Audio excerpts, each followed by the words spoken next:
He didn't knock. He just walked into her kitchen like he owned it, picked up the coffee she'd made for herself, took a long, slow sip, and set it back down in front of her without a word. Clara Whitlock didn't move, didn't breathe, just stared at the man she had once promised to marry. The man who had walked out her door 3 years ago, calling her difficult and too stubborn to love, now standing in her kitchen like no time had passed at all. "I heard you're having trouble with the roof," Edmund said, pulling out a chair and sitting down. "Thought I'd come by. Help out." That was when Clara understood something cold and clear. He hadn't come to help. He'd come to see if she'd finally broken. If you've ever had someone show up in your life at your lowest moment, not to lift you up, but to watch you fall, then you already know exactly what Clara felt in that moment.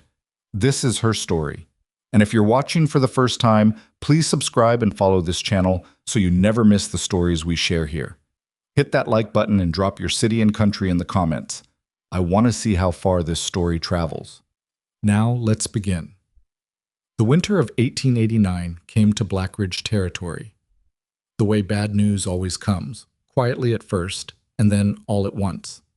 Clara Whitlock had learned to read that kind of sky, the particular shade of iron gray that meant serious business, the way the air went still before a real storm, not peaceful still, but holding its breath still, like the land itself was bracing.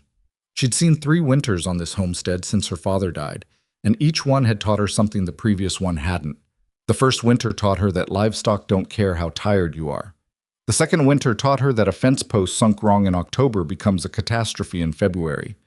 The third winter, the one just passed, had taught her that loneliness and solitude are not the same thing. Loneliness eats you. Solitude, if you're careful, becomes something you can live inside like a house you built yourself, board by board, and that's not nothing. She was 31 years old, and she had not asked a single person for help in 3 years. She was proud of that. She was also, though she would not have said it out loud to anyone, profoundly tired in a way that sleep didn't touch. The morning Edmund Voss showed up at her kitchen door, Clara had already been awake for 4 hours. She'd patched a gap in the north wall of the barn with burlap and her own frozen fingers. She'd broken ice on the water trough twice. She'd lost a chicken to something that had come from the direction of the creek in the night. Coyote, probably, though the tracks in the snow were already half filled by the time she found them. She'd made coffee. She'd sat down for 30 seconds and then gotten back up because sitting felt dangerous, felt like something she could sink into. That was the condition she was in when she heard boots on the porch steps.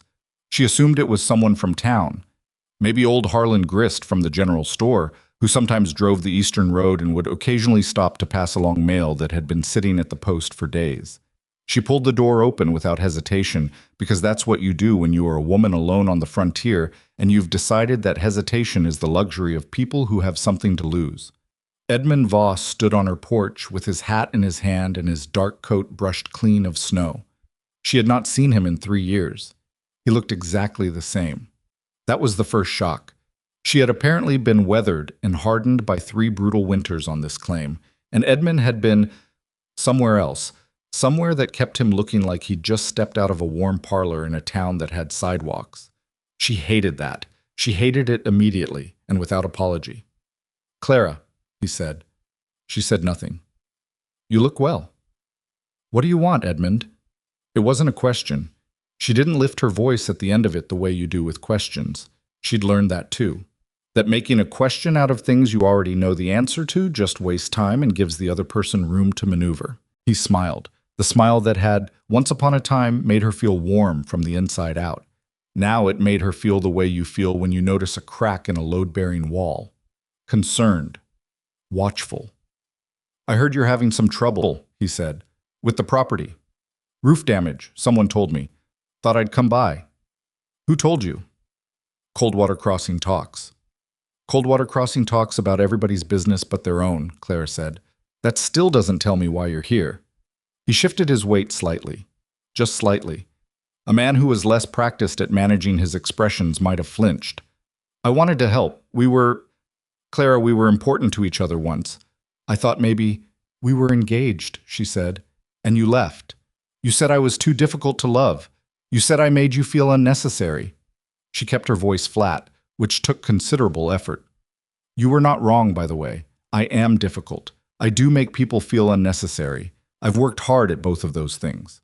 She stepped back from the door, not to let him in, but to get some distance from the smell of his coat, which was cedar and pipe smoke, and a life that had nothing to do with broken fence posts and frozen water troughs. I don't need your help, Edmund. He looked past her into the kitchen, at the coffee she'd made, at the chair she'd just stood up from. I heard the roof is bad, he said quietly. I heard it's worse than you're letting on. And there it was. The real thing. Not concern, not guilt. Something that lived in the same neighborhood as those things but wasn't either of them. Something that was about confirming something.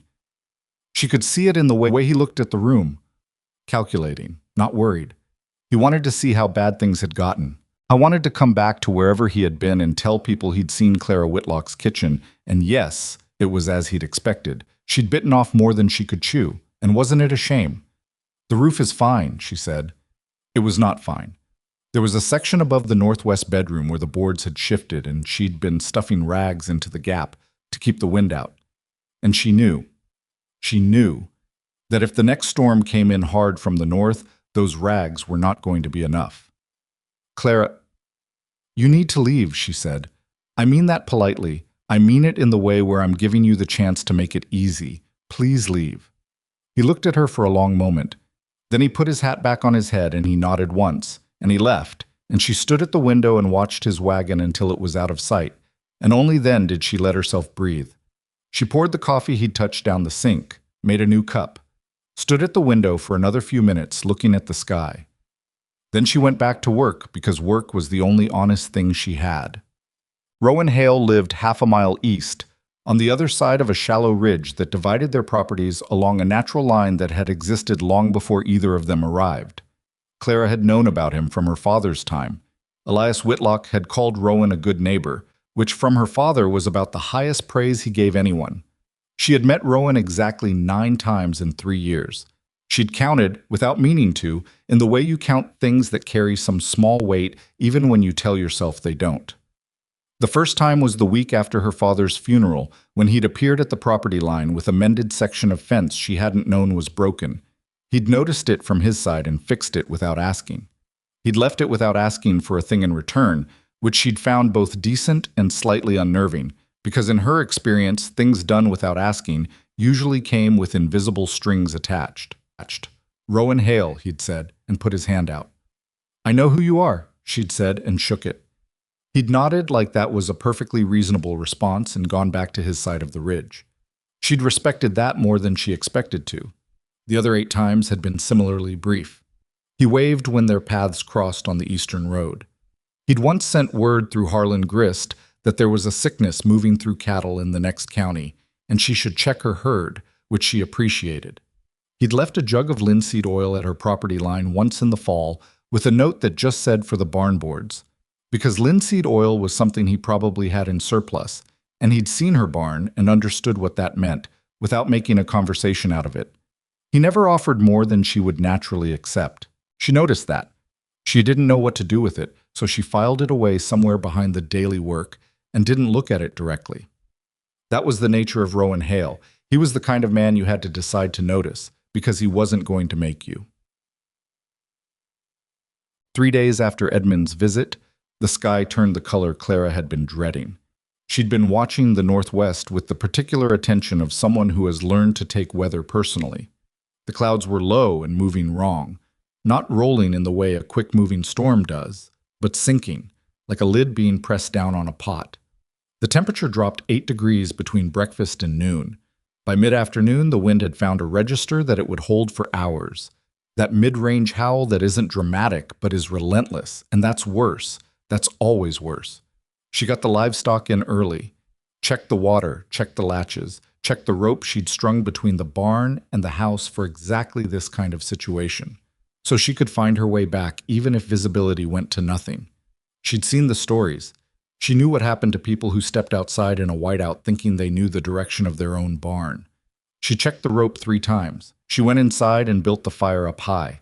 And then around 10 o'clock that night, the roof moved.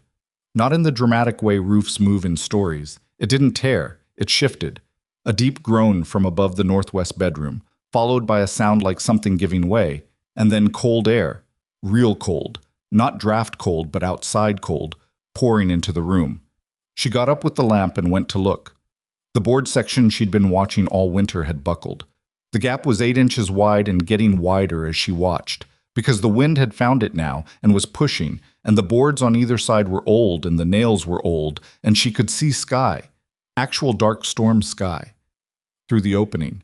She pressed her hand against the wall beside the gap. The wall was moving, not much, but it was moving. She stood there in the lamplight with the cold pouring in around her, and she made calculations the way she always made calculations. What she had, what she could do, what the worst case was, what the cost of each option came to in the currency of survival. She had rags. She had boards in the shed, but the shed was outside and the wind was up, and she'd need both hands, and she couldn't hold a lamp and hammer boards in that wind in the dark. She had the rope to the barn. She had enough fire to keep the main room warm through the night. She did not have enough to stop what was happening to the northwest wall. She went to the main room and sat down and stared at the fire. This was the calculation she'd been avoiding for 3 winters. The one that started with what if something goes wrong that you cannot fix alone and ended somewhere she didn't want to go. She'd told herself it would never happen. She'd been wrong. The wall made another sound, closer to the main room now. She got up and put her hand on the main room wall, and it was fine, solid, not moving. But that northwest room shared a foundation corner with this room, and if that corner went, she put her coat on, she put her boots on. She stood at her own front door for a long time. Going to Rowan's meant admitting that the wall was more than she could handle tonight, in this wind, alone. It meant admitting that 3 years of managing everything herself had run up against a limit.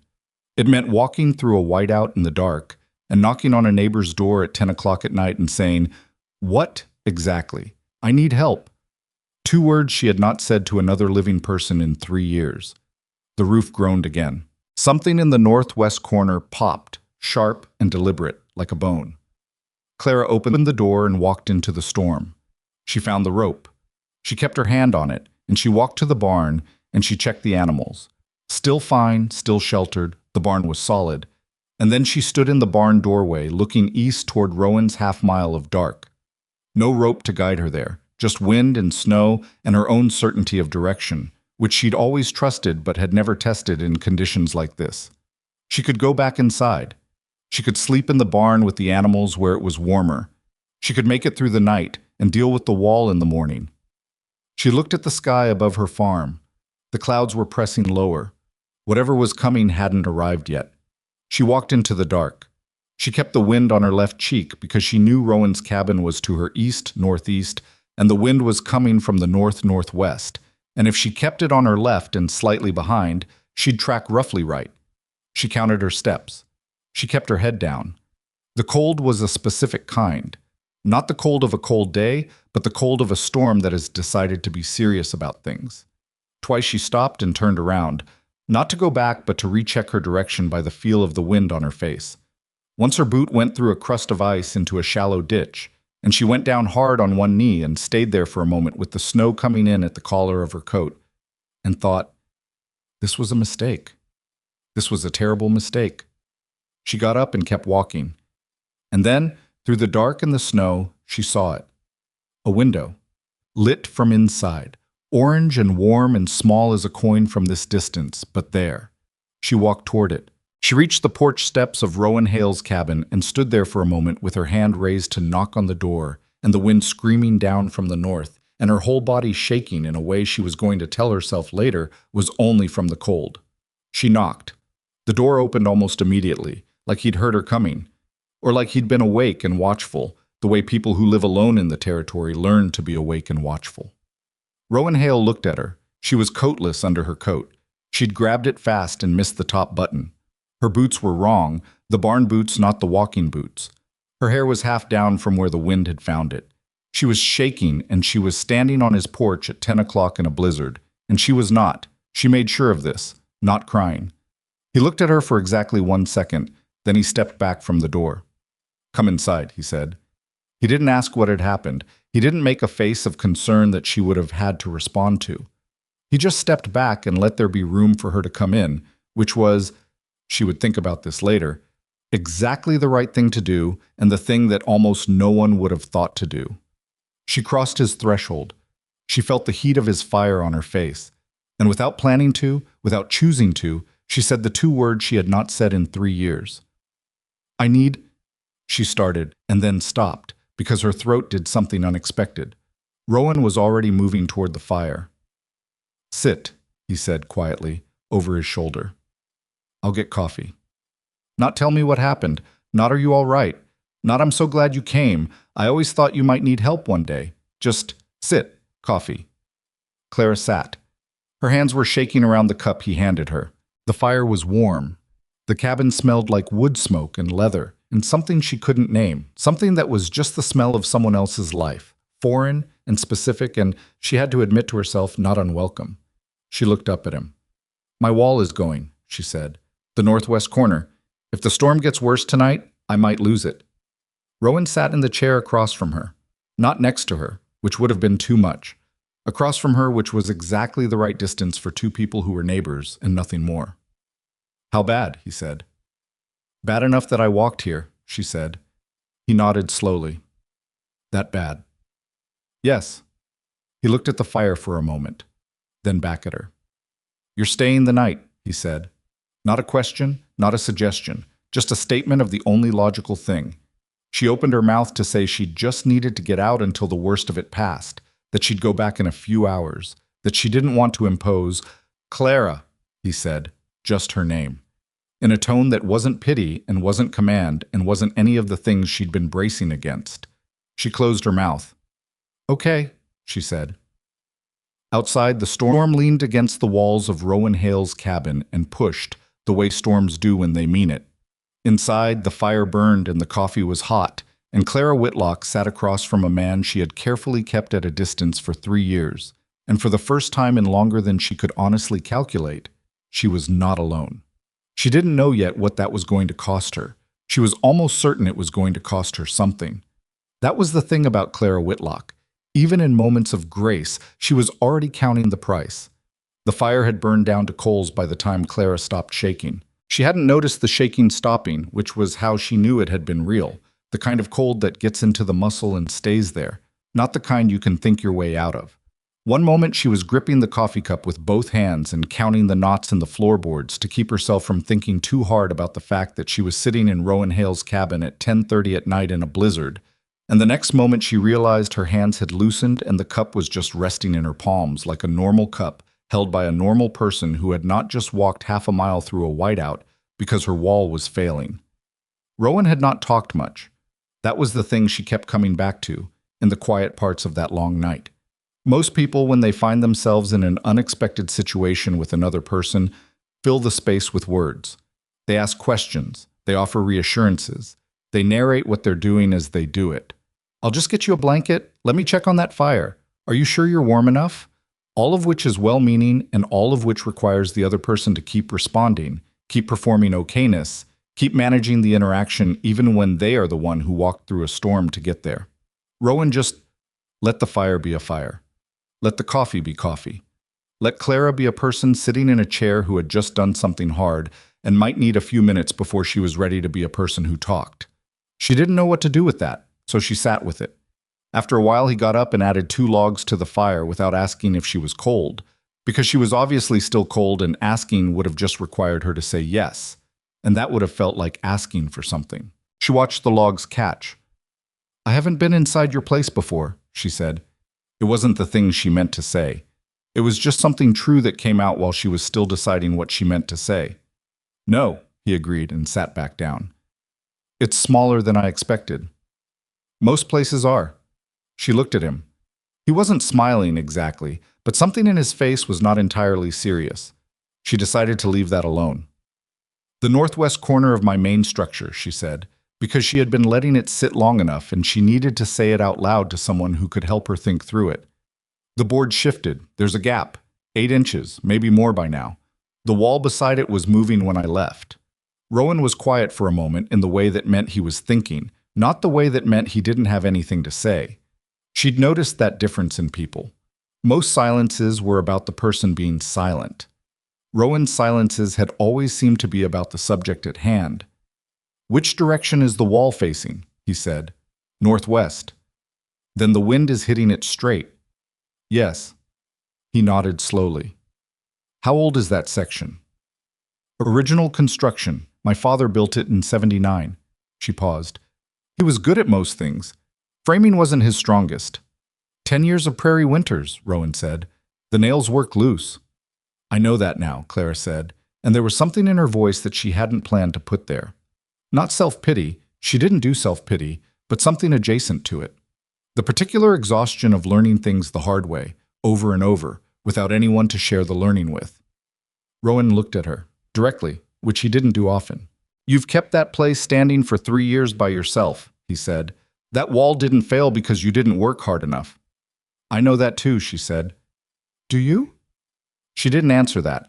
Not because she didn't have an answer, but because the honest answer was complicated and the hour was late and she was tired in all the ways a person can be tired at once. Outside, the storm was making itself known against the east wall of the cabin. That rhythmic pressure, not gusting now, but sustained. The kind of wind that doesn't come in bursts but just pushes, hour after hour, like it has decided something and intends to follow through. Clara listened to it and thought about her northwest room and the rags she'd put in the gap that were probably already useless, blown through or frozen solid. I'm going to need lumber, she said, after this passes. I have lumber, Rowan said, simply. I'll pay for it. We can work that out. I'll pay for it, she said again, with slightly more weight. Not to be difficult. Because she needed him to understand that this was a transaction, not a favor, and transactions had edges you could see clearly, and favors had edges that moved. He looked at her for a moment. All right, he said. You'll pay for it. She nodded. They sat with the fire for a while. At some point, she wasn't sure when, she stopped cataloging the ways this situation was complicated and just sat in it. The fire, the warmth, the sound of wind outside that for once was not her problem to solve. Rowan across from her with his coffee, not asking for anything, not offering anything she hadn't indicated she wanted. She thought about Edmund standing in her kitchen that morning, 3 days ago now, though it felt like a different month, and the way he'd looked around her house like he was appraising it, like he was calculating what it would take to fold her life into his. She'd spent years believing that every man who looked at her was running that same calculation in the background, and she'd organized her entire existence to make that calculation come up zero. She didn't need anything, therefore no one had anything to hold over her. She looked at Rowan's profile in the firelight. He wasn't running a calculation. She was almost certain of that, and almost certain was the best she ever gave anyone. You never came by, she said, all this time. You sent things sometimes. The linseed oil. The message about the cattle sickness. But you never came by. He turned his cup in his hands. No. Why not? He was quiet for a moment. Because you didn't want visitors, he said. I never said that. You didn't have to say it. She thought about that. Most people don't pay attention to that kind of thing. I know, he said. Most people come by anyway because it makes them feel better to have offered. That landed somewhere uncomfortable, because it was true, and because it described something she'd never had the exact words for. The way that certain kinds of helpfulness are actually about the helper, the need to be seen as generous, as neighborly, as the kind of person who checks in, and the way that refusing that kind of help makes you the difficult one, the one with the problem, the one who is too proud or too cold to accept what's being offered, when actually all you're refusing is the performance of it. Edmund Voss came by 3 days ago, she said. She hadn't planned to say that either. She seemed to have lost some of her control over what she said tonight, which she attributed to the cold and the late hour and the coffee, and definitely not to anything else. Rowan's expression didn't change exactly, but something in it settled differently. I know, he said. You saw him? Saw his wagon on the eastern road in the morning, heading your direction. A pause. Heading back an hour later. You timed it. I noticed it, he said, with a small distinction in his voice that she decided not to push on. He wanted to see how bad things had gotten, Clara said. He didn't come to help. He came to see. I figured it was something like that. He said Coldwater Crossing told him about the roof. Coldwater Crossing, Rowan said, talks about your roof the same way they talk about everyone's business. Because the people in that settlement have 6 months of winter and not enough to fill it with. Clara almost smiled. Almost. They'll talk about this, she said. Me being here tonight. Probably. You're not concerned about that. Not particularly, he said. Are you? She thought about it honestly, which she hadn't let herself do until this moment. The practical answer was no. She had earned her reputation through 3 years of work, and no amount of gossip was going to change what she'd built. The emotional answer was more complicated. The gossip would be of a specific type. They would say that Clara Whitlock had finally needed a man to rescue her. They would say that the frontier had been too much for her after all. They would say it with satisfaction, some of them, because there were always people who needed other people's struggles to be stories about what happens when you refuse to accept help, rather than stories about what happens when roofs fail and winters are brutal and the world doesn't care how hard you've worked. Let them talk, she said. And she meant it, mostly. Rowan nodded once, like that was settled. He made her a bed from extra blankets in the space near the fire, and he went to the back room without asking if she was comfortable or if she needed anything else. And she lay there in the warmth with the storm pressing against the walls from outside, and she stared at the ceiling and listened to her own breathing slow down into something that felt, cautiously, like rest. She did not sleep for a long time, but she was warm and the walls were not moving. That was enough for one night. She was awake before him in the morning. This was so habitual that she didn't question it. Her body had been trained by 3 years of livestock schedules to be alert before sunrise, regardless of what had happened the night before. She folded the blankets she'd slept in and set them on the chair, which she knew was a little formal, but she didn't know the etiquette of this situation, and defaulting to tidy was the safest option. The storm had passed.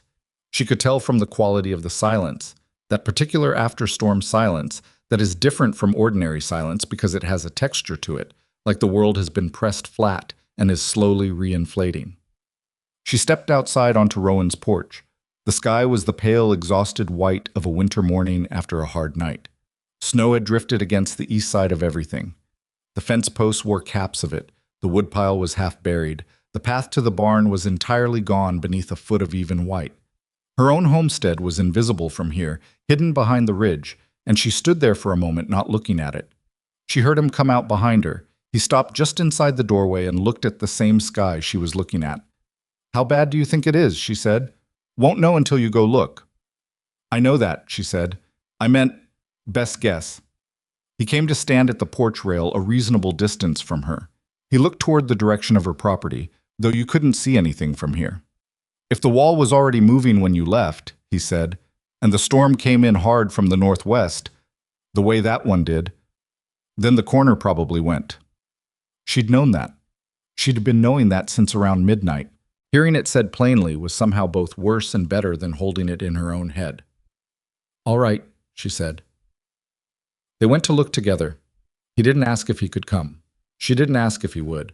He just put his coat on and she put hers on, and they walked the half-mile over the ridge in the fresh snow, and there was something strange about walking with another person after 3 years of always walking alone, something that she couldn't have described, but that made the distance feel different, not shorter, just different in quality.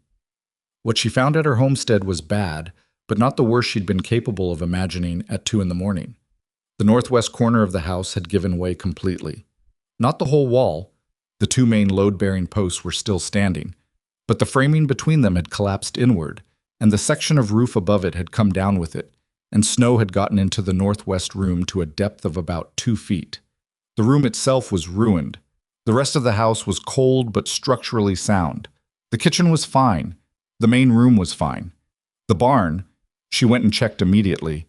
The barn was intact and the animals were unhurt, cold and irritable, but unhurt. She stood in the doorway of what had been the northwest room and looked at the snow and the fallen boards and the gray sky visible through the gap where the roof had been. Rowan stood just behind her, or neither of them said anything for a minute. "Well," Clara said finally. "Yeah," Rowan said. She turned around and walked past him into the kitchen and put water on for coffee because she needed something to do with her hands while she thought. He followed her inside and sat at the table without being asked to, which she noted but didn't comment on. A week ago, she would have found that presumptuous. This morning, it just seemed like the thing a person does when they've walked half a mile in the snow with someone. "I can have lumber here by end of week," he said. "I've got enough in the south barn to frame that corner back up. Might need to source a few more boards for the roofline, but Harlan Grist can get them in. Clara poured water that wasn't quite boiling yet because she didn't have the patience to wait. I told you I'd pay, she said. I know you did. I want to write it down, she said. Everything, every board, every nail, what it cost, what I owe. I want a ledger. He looked at her. Not with exasperation, the way Edmund would have looked at her for insisting on something like that. More like he was looking at a thing he recognized and was deciding what to say about it. All right, he said. We'll keep a ledger. I'm serious, Rowan. I can see that. I'm not. This isn't about not trusting you, she said, and then stopped, because she wasn't entirely sure that was true, and she wasn't going to lie about it to his face. It's about knowing where I stand. If everything is written down, then nothing is ambiguous. I know what I owe and when it's paid, and it keeps things simple. He was quiet for a moment. It keeps things safe, he said. She looked at him. That's not a criticism, he said. I understand it. She turned back to the coffee because she didn't know what to do with being understood at this particular moment. I'll get the ledger out, she said. We can start today. They started that same afternoon. The first load of lumber came 2 days later on Rowan's flatbed, and Clara was at the property line when it arrived, which she'd told herself was just because she happened to be checking the fence in that area, and not because she'd been watching the eastern road. She helped unload it.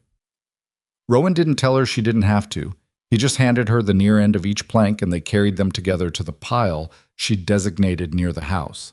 And she wrote down every single one in the ledger she'd set up on the kitchen table. 12-foot framing boards, 14 of them, 2 bundles of roofing nails, 6 lengths of ridge board. Everything had a price, written in Clara's handwriting in the column on the right side of the page. The sum was significant. She looked at it without flinching. The work was not graceful. She needed to say that, even just to herself, because later she might be tempted to remember it as having gone smoothly, as having been a natural partnership from the beginning, and that would be a lie. The first week was awkward in all the ways two people are awkward when they have been careful strangers and are now spending 8 hours a day in close proximity working on a physical task. They had different ways of doing things. Clara had learned to do everything sequentially. Finish one step completely before starting the next, because when you're alone, half-finished work is a liability.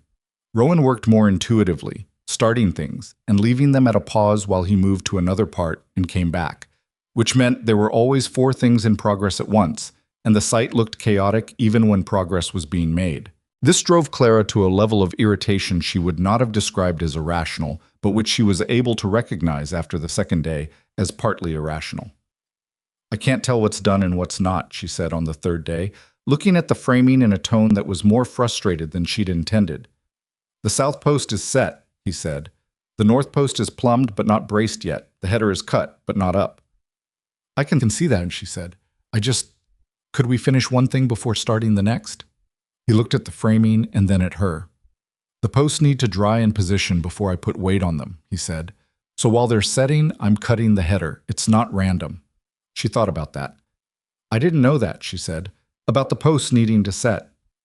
You do now, he said, without any quality of I told you so in it.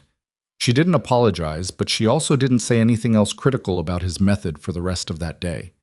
He had his own adjustments to make. She could see him making them, though he never mentioned it. He'd reach for a tool and she'd already be using it, and he'd find another way without comment.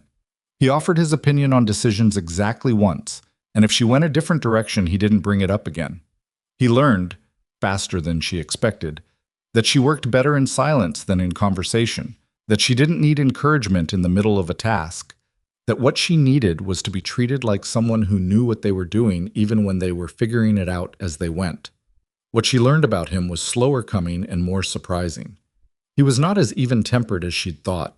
He had a specific frustration that showed up when materials didn't behave as expected, when a board had a bow in it, or when the angle of the existing structure turned out to be not quite what he'd calculated. He would go quiet in a way that was different from his ordinary quiet, slightly tighter. He'd work through it without saying anything, which she respected, but it was useful to know that he was not someone whose patience was infinite. He just had better control over where his limits showed than most people. He ate everything she put in front of him. This was not a nothing. She'd been feeding one person for 3 years, and feeding 2 was different. Not in a bad way, just in a way that required recalibration.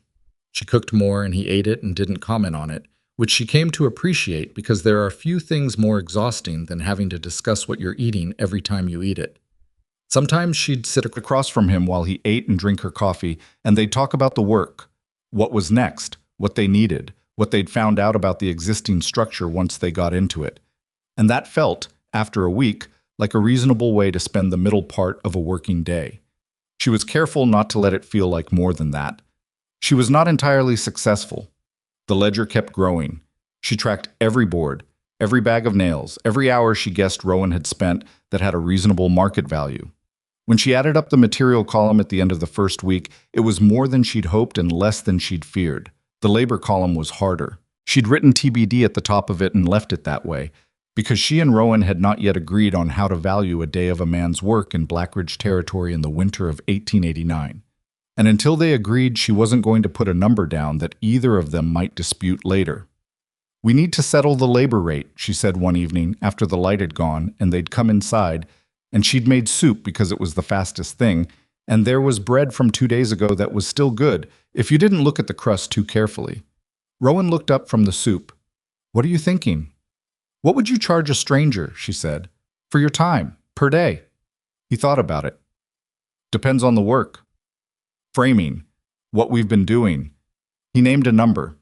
It was fair, she thought, maybe slightly below what she'd have expected, which made her wonder if he was adjusting it downward because it was her, which made her want to push back, which she recognized as her particular brand of complicated. "That feels low," she said. He looked at her. "That's what I'd charge anyone." "You're sure?" "Clara," he said, with a quietness that wasn't frustration, but was somewhere near the boundary. "I'm not doing you a favor. I'm telling you what my time costs. If you want to pay me more than I'm asking, that's your decision, but it seems like a strange way to use your money." She looked at the ledger. She wrote his number in the column. She added it up for the week. The total looked like something she could manage by spring if the cattle came through healthy and the prices at market were reasonable. She closed the ledger. "Thank you," she said. It cost her something, not as much as it would have cost her 2 weeks ago, which she noticed. He went back to his soup. Outside, the cold had settled back in with the particular intention of a January night, but the northwest corner of Clara's house was framed back up and covered with a temporary tarpaulin that wasn't pretty but was solid, and the main room was warm, and the animals were in, and the ledger was on the kitchen table with real numbers in it that she could look at and understand. That should have been enough to make Clara feel settled. It mostly was.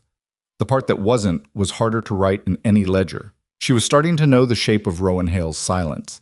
She was starting to know which of his expressions meant he'd noticed something and was waiting to see if she'd noticed it too. She was starting to know that he drank his coffee hot and didn't doctor it with anything, that he always checked the sky before he came inside for the night, even when the forecast was clear, that he had a habit of squaring the corners of his work with a level check that he probably didn't even know he was doing because it had been automatic for so long. She was learning him the way you learn someone when you spend the working hours of your days beside them, which is a different thing from choosing to learn someone and a more dangerous thing because you don't notice it happening. She told herself she was noticing it. She was not sure that was enough. Coldwater Crossing noticed before she was ready for them to. Harlan Grist arrived with the additional boards on a Wednesday morning, driving his wagon the 6 miles out from town with the lumber in back and the look of a man who was bringing more than lumber and knew it.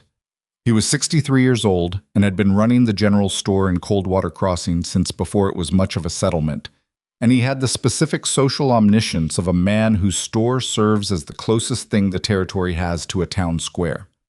Everyone passed through, everyone talked.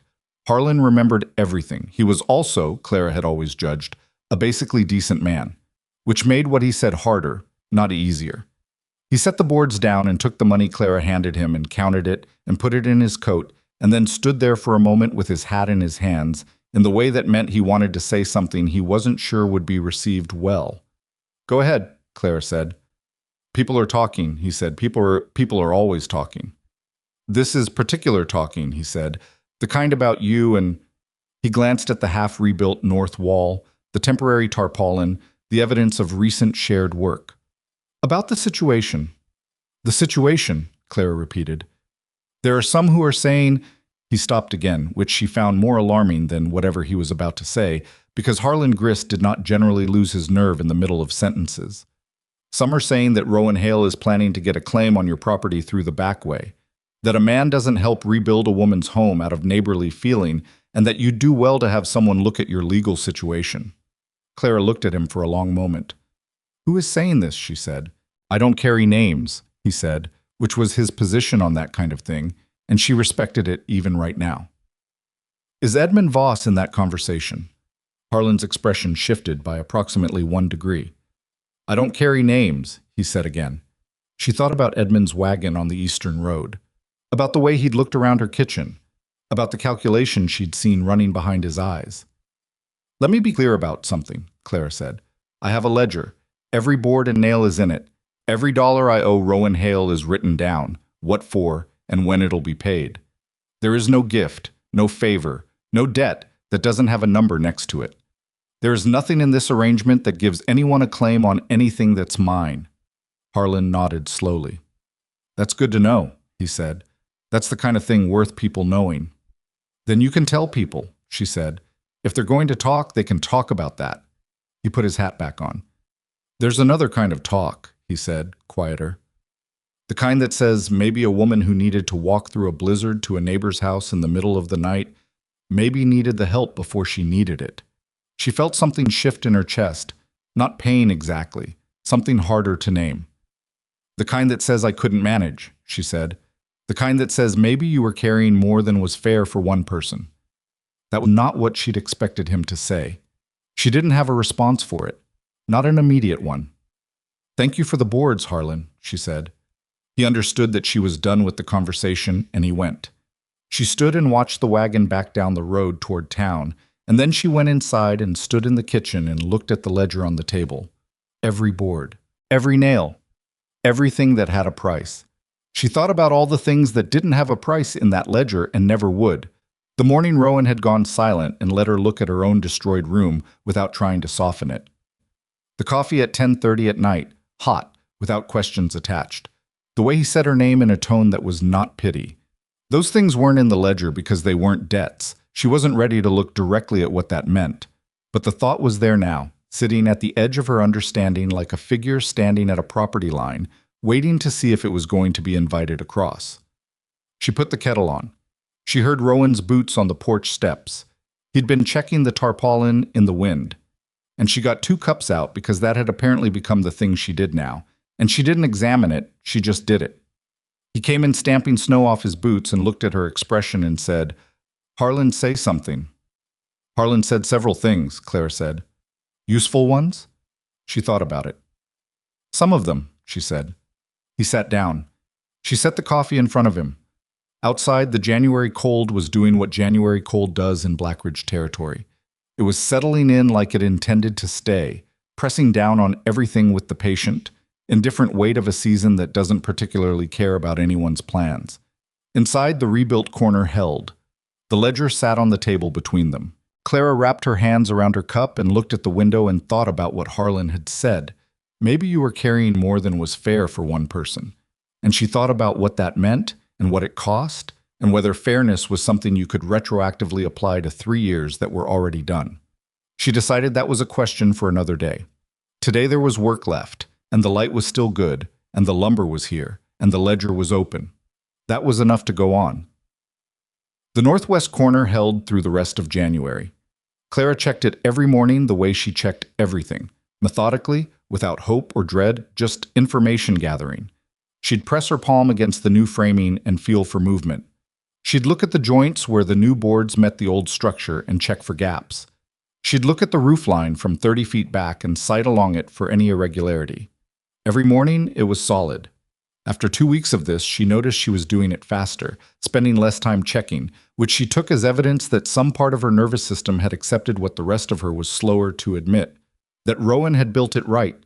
He had built it better than her father had built the original, which she did not say out loud to anyone.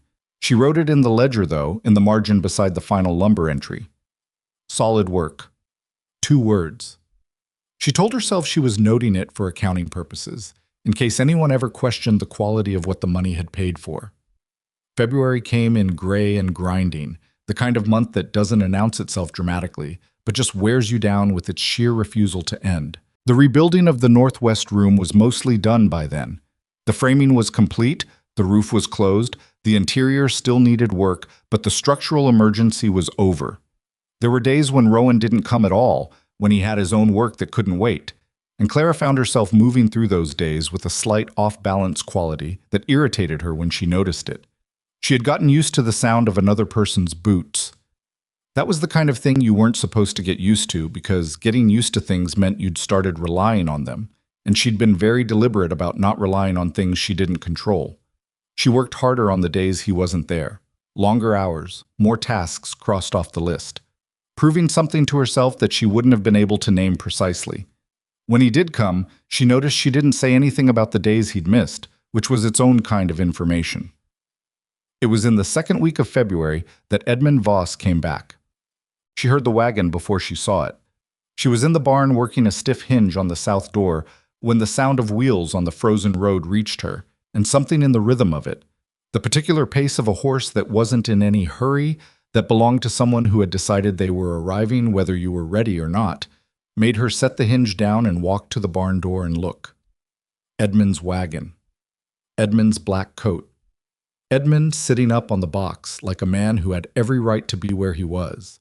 She wiped her hands on her work apron and stepped out into the cold. He pulled up 10 feet from where she was standing. He looked at the house, at the new framing visible on the northwest corner, at the repaired roof line, at the evidence of significant recent work. And he looked at it for longer than a man who had come to make polite conversation would have looked. Then he looked at her. "That's a lot of new lumber," he said. "Good morning, Edmund," Clara said. He climbed down from the wagon. He was doing the thing he'd always done when he wanted to seem casual, moving slower than necessary, taking up more space than the situation required, so that the whole interaction happened on his timeline. She'd found it charming once. Now she found it a deliberate technique. "I heard Rowan Hale's been out here," he said. "You heard right. Neighborly of him?" "We have an arrangement," Clara said. "A business arrangement. I'm paying for the materials and the labor. Everything's in a ledger." Edmund smiled. Not the warm one from the parlor. The other one, the one she'd learned to read only after she didn't need that skill anymore. "A ledger," he said. "Very organized." "I've always been organized." "You have," he agreed. That was one of the things that was challenging. She looked at him. "Is there something I can help you with, Edmund? I'm in the middle of something." He walked a few steps toward the house, still with that deliberate slowness, looking at the repaired corner. "I've been thinking," he said, "about the conversation we didn't finish when I came by in January. I thought we finished it fine." "Clara." He turned to look at her. There was something different in his face this time. Not the appraising look from before, not the casual performance of concern. Something more direct, which she trusted less. "I made a mistake. 3 years ago. I said things I shouldn't have said, and I left in a way that I've thought about since." She was quiet.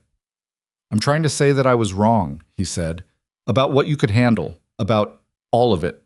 She stood with her arms at her sides and her hands cold from having put down the work gloves to walk out here. And she looked at Edmund Voss making what appeared to be an apology in the middle of her yard, and she felt, not what she might have felt 3 years ago, not what she might have felt even 6 months ago, but something specific to this particular morning, which was a kind of tiredness that had nothing to do with physical fatigue.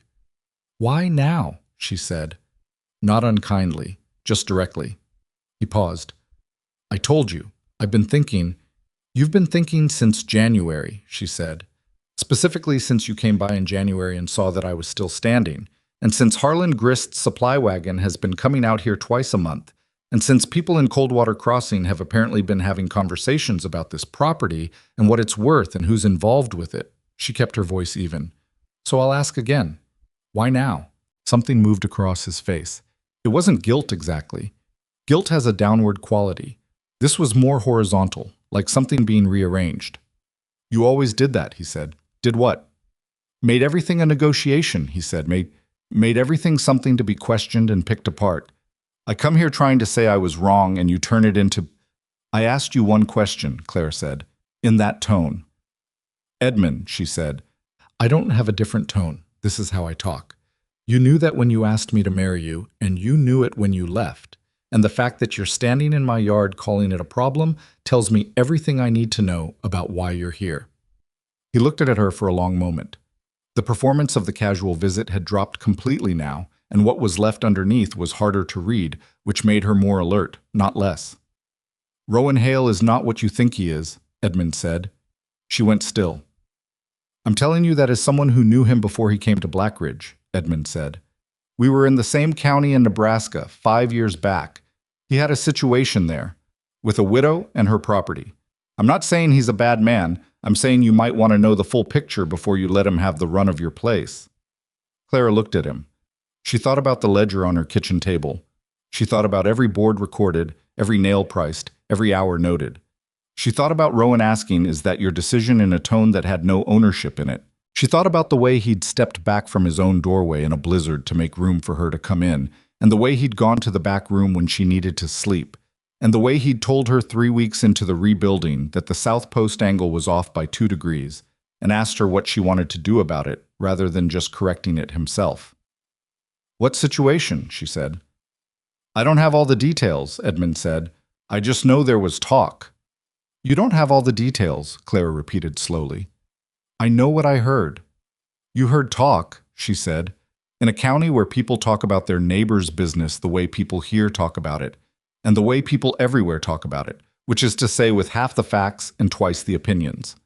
Clara, you drove 6 miles out here," she said, "in February, to tell me that you heard talk about a man who has spent the last 3 weeks building my wall back up and whose every nail I have recorded and accounted for." She looked at him directly and carefully. "And you came here to say this right after you told me you were wrong to leave and you'd been thinking about us?" Edmund said nothing. "So either you're warning me out of genuine concern," Clara said, "which I would think more of if you'd mentioned it before the part about your feelings, or you're trying to put doubt between me and the one person who has actually been useful this winter, for reasons that have more to do with what you want than what's good for me." She picked up her work gloves from where she'd set them on the fence post. "I've been managing this property for 3 years. I managed it alone and I managed it with help. And I know the difference between a man who wants something from me and a man who's working beside me. You can go back to town, Edmund." His jaw tightened, just slightly. The thing under the performance was closer to the surface now, and it was not, she observed, particularly pretty. "You're making a mistake," he said. "I make mistakes regularly," she said. "I've made them all by myself, and I've survived them all by myself, and I'll survive this one too, if it turns out to be one." She put her gloves on. "Safe drive back." She turned and walked into the barn and picked up the hinge and went back to the work she'd been doing. She heard his wagon turn around in the yard. She heard it move back down the road toward town. She did not go to the door to watch it leave. Her hands were not quite steady on the hinge, which she did not count as weakness. She counted it as the reasonable physical response to a conversation that had required that degree of precision. After a few minutes, they steadied again, and she kept working. She told Rowan about it that evening. She hadn't planned to. She'd planned to keep it to herself and evaluate it privately the way she evaluated most things, and then decide what to do with it, if anything, which she'd suspected would be nothing. But he arrived around 4 to check the roofline before the light went, and she was still in a mood she couldn't entirely account for. And when they were both inside and she'd put the water on, she found herself saying, "Edmund Voss came by this morning," in a tone that was slightly too controlled to pass as casual. Rowan looked at her from across the kitchen. "What did he want?" "He said he wanted to apologize." She paused. "Then he said he knew you from Nebraska and that there was talk about a situation with a widow and a property." The kitchen was quiet enough that she could hear the water in the pot beginning to think about heating. Rowan sat back in his chair. He didn't look startled. He didn't look defensive. He looked like a man who had been waiting, without knowing he was waiting, for a particular thing to arrive, and now it had. "Margaret Conroy," he said. Clara waited. "Her husband died in '84, he said. She had 160 acres and 2 sons too young to work them. I was in the county that year, and I helped her with some of the heavier work through the winter, her fence lines, her barn, a couple of other things." He stopped. "And," Clara said, "and people in that county decided we were engaged," he said, "which we were not. And when she sold the property the following spring and moved her boys east to live with her sister, some of those people decided I'd been after the land all along and she'd seen through me. He looked at the table. Margaret Conroy was a capable woman who made her own decisions about her own land and her own life, and the story people told about it had very little to do with any of that. Clara looked at him. "Why didn't you tell me?" she said. "Because it's not a thing I did," he said. "It's a story people told about me. I don't carry other people's stories around like they're mine." "It's relevant," Clara said, "given the current situation." "Is it?" "People are going to tell the same story about you and me," she said. "You know that." "I do know that," he said. He met her eyes. "Does it change anything for you?" She thought about Edmund in her yard with his careful performance of concern. She thought about the way he'd sequenced his information. The apology first, to soften her, and then the warning about Rowan, so that the warning would arrive inside a moment when she was supposed to be feeling generous toward him. She thought about how precisely she'd have had to not be paying attention to miss that sequencing. "No," she said. "It doesn't change anything." He nodded once. "But I want you to know," she said, "that I'm telling you this because I think you should know someone is talking, not because I believed him." "I know you didn't believe him," Rowan said. "If you had, you'd have asked me differently." She considered that. He was right, but the fact that he was right made her want to examine it from a few angles before she just accepted it. "How would I have asked you if I'd believed him?" she said. "You'd have asked me straight off," he said. "You'd have said, 'Rowan, what happened in Nebraska with that widow's land?' You wouldn't have told me Edmund was there first." She looked at him. "That's fairly precise knowledge of how I work. I've been paying attention," he said, "for about 3 years." The kitchen was warm now. The water was ready. She made the coffee with the particular care she gave to small tasks when she was thinking hard about large ones, measuring without measuring, moving without looking. 3 years is a long time to pay attention to someone you've spoken to 9 times, she said. 10 now, he said. After the blizzard. And I didn't say I was only paying attention when we spoke. She set his cup in front of him. She sat down across from him. She looked at the ledger where it lived at the corner of the table, always present now, always open. "Rowan," she said. "Clara. I need to say something, and I need you to let me say it without responding until I'm done." He folded his hands around his cup and waited. "I don't think you're after my property," she said. "I don't think you're running the calculation that Edmund runs when he looks at this place. I can see the difference. I've always been able to see that difference, which is why I let you help in the first place, and why I keep the ledger the way I do. Not because I distrust you, but because I need the structure of it, the record of it. I need to know that everything between us has a clear shape." She stopped, sorted the next part carefully. "What I'm less clear about is what happens when the house is done, when the ledger is settled, when there's no more rebuilding to be done and you don't have a reason to come by and I don't have a reason to—" She stopped again.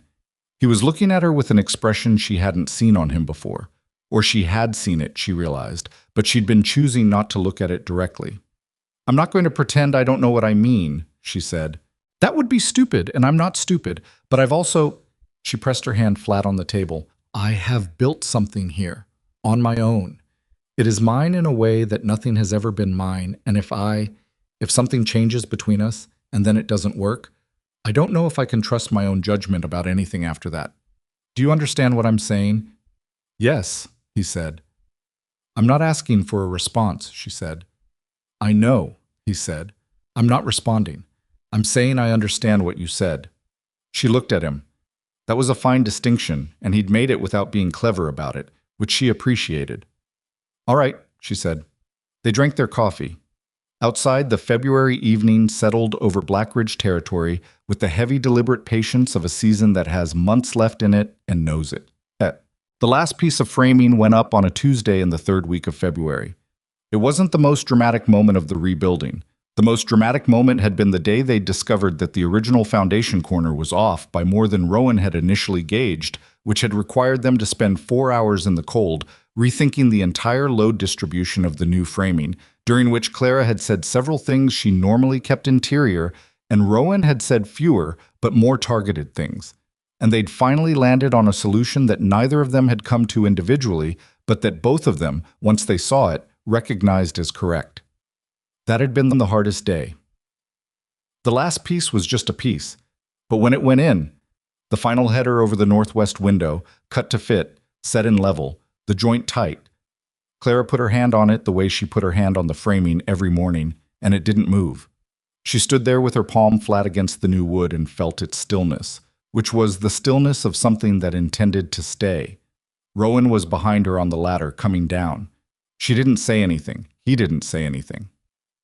They both looked at the finished corner in the pale February light filtering through the new window opening that didn't have its glass in yet, but would by end of week.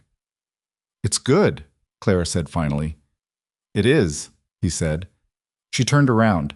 He was standing at the base of the ladder, looking at the same thing from the other side, and his expression was the one he had when he'd gotten something right. Not proud exactly, more like satisfied in a way that didn't need anyone to validate it. "I want to do the interior next," she said. "The flooring in that room is shot. I want to pull it and relay it." "All right. That I can do myself," she said. "Most of it. I know how to lay flooring." He looked at her. "I know you do." "I'm telling you that because the outside work is finished," she said. "The original emergency is over. You don't need to come every day anymore." The air between them was specific. She had calibrated that sentence carefully. She'd been calibrating it for 3 days, and now she watched to see what he did with it. He was quiet for a moment. "Do you want me to stop coming every day?" he said. "I want the situation to be clear," she said. "That's different." "How is it different?" "Because what I want and what makes sense are not always the same thing," she said. "And I'm trying to make decisions based on what makes sense right now." He stepped down from the last rung of the ladder. He was close enough now that she'd have had to take a deliberate step backward to increase the distance, which she did not do. "What would make sense to you," he said, "if you weren't trying to make the sensible decision?" She looked at him for a long moment. "That's not a fair question." "I know," he said. She looked away first, which cost her something. She looked at the new framing and the window opening and the good straight line of the header she'd watched him cut and fit. "Come when there's work to be done," she said. "We'll figure out the rest." It wasn't what she'd meant to say. It was more than she'd intended to give, and less than what the moment had been pressing toward, and it was honest, which was the best she could do. He nodded. "All right." He started gathering his tools. She watched him pack the toolbox the same way she'd watched him pack it a dozen times. Efficient, no wasted movements, everything in its place without having to look for it. She had learned the order he packed them in. She knew that the level went in last because it was the thing most likely to be needed again before leaving. He picked up the level. "Rowan," she said. He looked up. She'd been going to say something specific. She'd had a sentence ready, something that would close the conversation cleanly and leave them both on solid ground. What came out instead was, "What happened to Margaret Conroy?" He looked at her for a moment. "She went east with her boys. Bought a small house near her sister. Last I heard, she was doing well." "Did you care about her?" Clara said. "More than as a neighbor." He didn't look away. "No," he said. "Not the way you're asking." "Why not?" He turned the level in his hands once, set it in the box. "Because she wasn't the person I was thinking about," he said. Clara stood in the northwest room of her rebuilt house with the February cold coming through the unglazed window and the sound of her own heartbeat doing something she chose not to examine too closely, and she looked at Rowan Hale standing with his toolbox in the room he had helped her rebuild, and she understood. With the same clarity she used to recognize a wall that was moving, the same practical, unambiguous clarity, that she was in serious trouble, not the dangerous kind, the other kind. The kind that changes the shape of things. She picked up her end of the ladder. "We should get this outside before the light goes," she said. He picked up his end. They carried it out together, adjusting without speaking at the doorway where the angle was tight, each of them compensating for the other's position without having to negotiate it, which is the thing that happens when two people have done enough work beside each other that they've stopped having to think about the small adjustments. Clara noticed that. She filed it in the part of her mind that held the things she wasn't looking at directly. That part was getting full. The glass for the northwest window came in on a Friday. Harlan Grist brought it wrapped in cotton batting inside a wooden crate, and he climbed down from his wagon with the particular care of a man carrying something breakable and irreplaceable over 6 miles of frozen road. And he set it on the porch with the relief of someone who had been holding their breath the whole way. Made it, he said. Appreciate it, Harlan, Clara said. He straightened up and looked at the house. At the finished corner, the new roof section, the way the repaired structure sat solid against the gray February sky. She watched him looking at it. You've done a thing here, he said. We've done a thing, she said. Rowan and I. Harlan looked at her. He had the expression he got when he had something to say, and was deciding whether to say it. She had learned over 3 years that with Harlan, that expression usually meant what he had to say was more honest than tactful. Spit it out, Harlan, she said. Edmund Voss is telling people he came out here to warn you, Harlan said. About Rowan. I know he is. He's telling it in a way that sounds like he came out of concern, Harlan said. And some people are...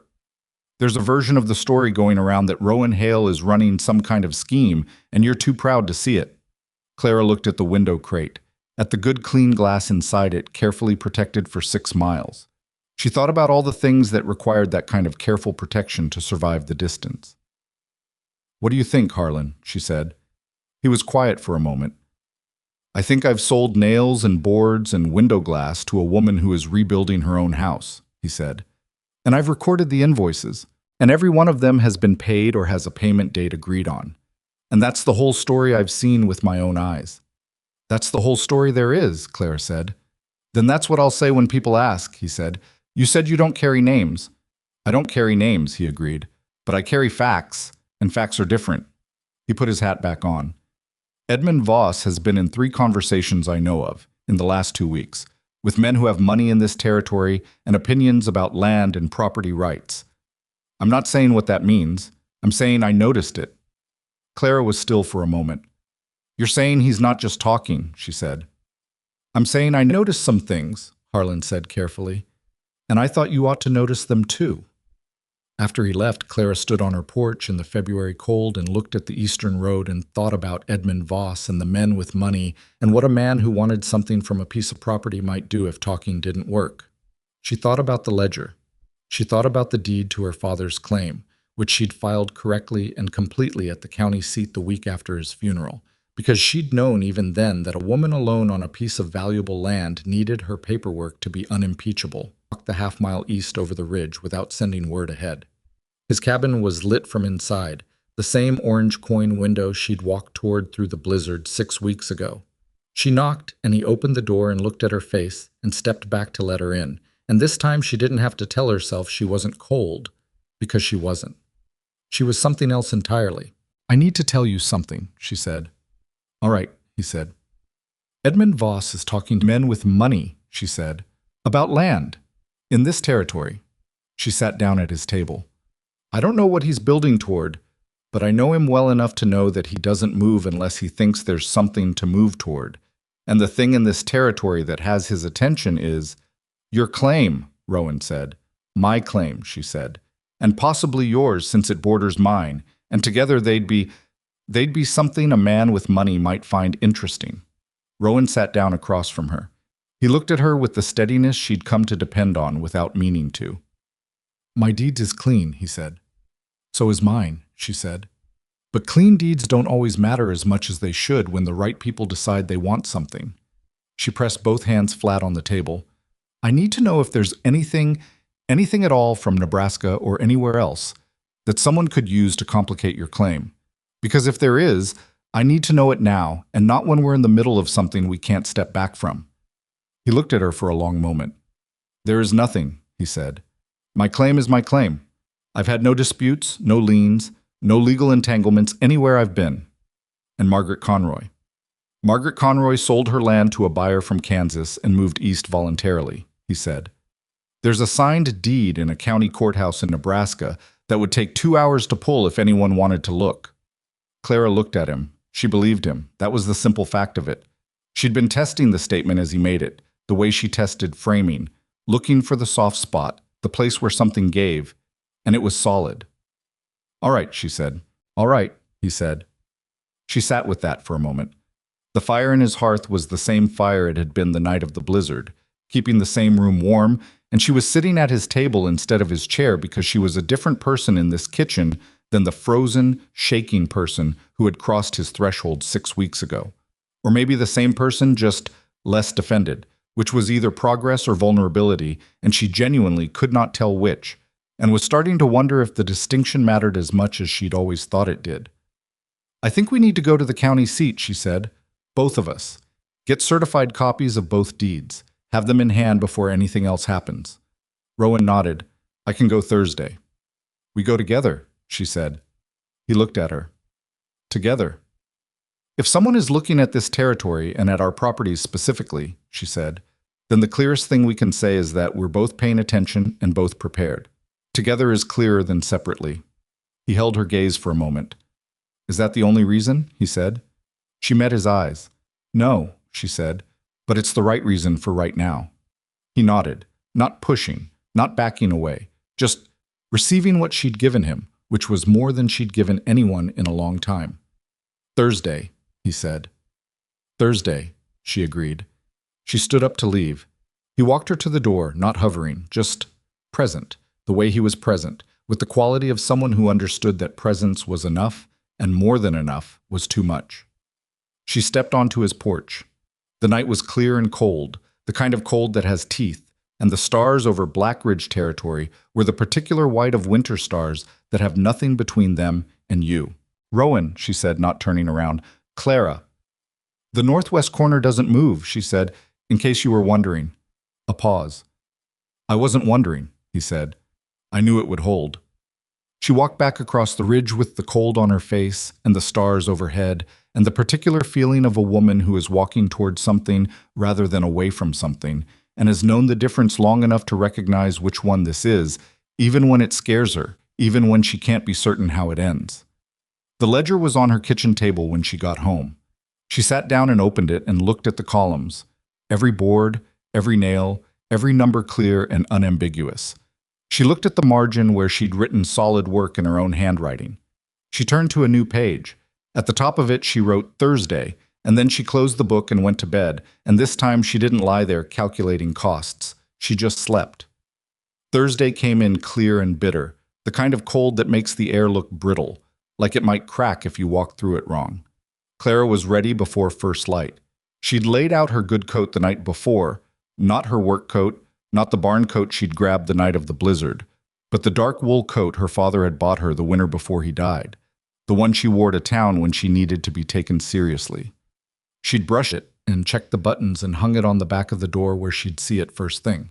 She'd found her paperwork, the original deed to her father's claim, the transfer documentation she'd filed at the county seat 2 weeks after his funeral, the tax receipts for 3 years, and organized it into the leather satchel she used for important documents, the one that had belonged to her father and still smelled faintly of the pipe tobacco he'd given up the last year of his life.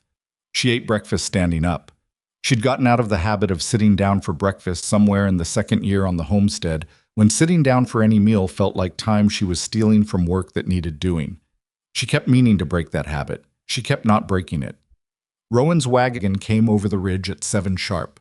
She noted the time without meaning to, and then noted that she'd noted it, which told her something about where her attention had been since Thursday appeared at the top of a new ledger page. He pulled up to the porch and she came out with her satchel and climbed up onto the seat without waiting to be handed up, which was not about pride, or not entirely about pride, but about the simple fact that she'd been climbing in and out of wagons her whole life and didn't require assistance. He handed her a wrapped cloth when she sat down. She looked at it. "What's this?" "Coffee," he said. "It'll be cold in an hour, but it's hot now." She unwrapped it. It was a ceramic mug wrapped in a piece of flannel. She held it in both hands and the warmth of it moved through her gloves, and she said, "Thank you." And he clicked the horse forward and they started down the eastern road toward the county seat. The drive was 22 miles. In summer, it was 2 hours. In February, on roads that had been frozen and thawed and frozen again until the surface was a negotiation between mud and ice, it was closer to 3. Clara had made it alone once, in the fall, for the tax payment. She remembered it as a long and cold and essentially companionable drive, which was a strange thing to think about a drive you took by yourself. But the landscape of Black Ridge territory had always talked to her in a low register, and she'd learned to listen. This was different. This was the landscape plus Rowan, and she was aware of the difference in a way she couldn't entirely account for. Not his physical presence on the seat. She was not a person who flushed and fluttered. She'd never been that, and she didn't start now. It was more that the silence had a different quality when it was shared. When you were alone, silence was just the space around you. When you were with someone who also wasn't talking, silence became something you were both inside of together. And that was a different experience entirely. She drank her coffee before it got cold. She thought about Edmund Voss and the men with money. She thought about what Harlan had told her, the specific weight of the phrase men with money in this territory, in this decade, what it meant, what it had meant to other people who'd held pieces of land that someone with capital had decided they wanted. "Tell me about the men he's been talking to," she said. "If you know?" Rowan's eyes stayed on the road. "I know one name he said. "A man called Garrett Pruitt. He's been buying up grazing land east of here. He doesn't farm it. He consolidates it and leases it to cattle operations further north. He's been working his way west for 2 years. And Edmund is talking to him. Edmund knows people with money in 3 counties, Rowan said. He always did. That was one of the things that made him look like a good prospect to women in this territory who didn't look closely enough at what he did with those connections." Clara looked at him. "That's a pointed observation." "I've had 3 years to make it," he said. She turned back to the road. "What does Pruitt need from Edmund?" "A local man," Rowan said. "Someone who knows the territory, knows the people, knows which claims might be vulnerable. Pruitt buys. Edmund facilitates. Edmund gets a percentage." Clara thought about that. About Edmund standing in her kitchen appraising her roof. About the why now of his return, and the apology that had been sequenced so precisely before the warning about Rowan. He hadn't come back because he missed her. He'd come back because someone had pointed at her property on a map and asked who he knew that could get close to it. She thought about the ledger. About every board recorded, every nail priced, every transaction documented in her own handwriting in a book that currently sat on her kitchen table. "He'd need a legal angle," she said. "My deed is clear. He can't buy what I'm not selling." "He can make it expensive to hold," Rowan said. "Disputes over boundary lines, questions about whether the original claim was properly filed, challenges that don't have to win in court to cost you more than you can afford to fight." Clara had read about this. She'd read about it in the newspaper her father had subscribed to, articles about land consolidation further east, about the particular predatory patience of men with capital who understood that the law didn't have to favor them as long as the process exhausted the person defending against them. "How do you know this much about Pruitt?" she said. "Because he tried to buy my land 8 months ago," Rowan said. Clara turned to look at him. "He sent a man out," Rowan said. "Friendly visit. Talked about how the territory was changing, how small operations were going to struggle, how he was offering fair prices to ranchers who wanted to get ahead of the difficulty." He paused. "I said no. He sent the man back a month later with a better price. I said no again. And since then?" "Since then, nothing I can point to," he said. "But Edmund Voss showed up in this county about 3 months after that second visit, which may be a coincidence." "You don't think it's a coincidence?" Clara said. "I think it might not be," he said. "I don't have proof." Clara looked at the road ahead, at the iron-gray landscape of Black Ridge in February, the snow lying flat and exhausted across the plain, the occasional tree standing dark and bare against the sky. She thought about her father's claim, the 160 acres he'd filed on in 1878 and spent 11 years working into something, and about the particular ferocity of her feeling about it, which was not just about the land, but about what keeping it represented, about what it cost to lose things you fought for. "If he comes for my claim legally," she said, "I will fight him." "I know," Rowan said. "I want you to know that I understand it might be expensive and I might lose and I will still fight him." "I know that too," Rowan said. She looked at him. "I'm not asking for your help with it." "I know," he said, "but you'll have it anyway." She looked back at the road. She didn't argue with that. She filed it somewhere she'd examine later, that sentence and the tone it had been said in, the quiet, absolute certainty of it that was not a performance and not a negotiation and not a thing that came with strings she'd have to untangle. She'd examine it later. The county seat was a town called Mill Haven, which was larger than Coldwater Crossing by enough to have a proper courthouse, a telegraph office, 2 hotels, and the general air of a place that had decided it was going to be permanent and was proving it with brick. Clara had been there 4 times since her father died.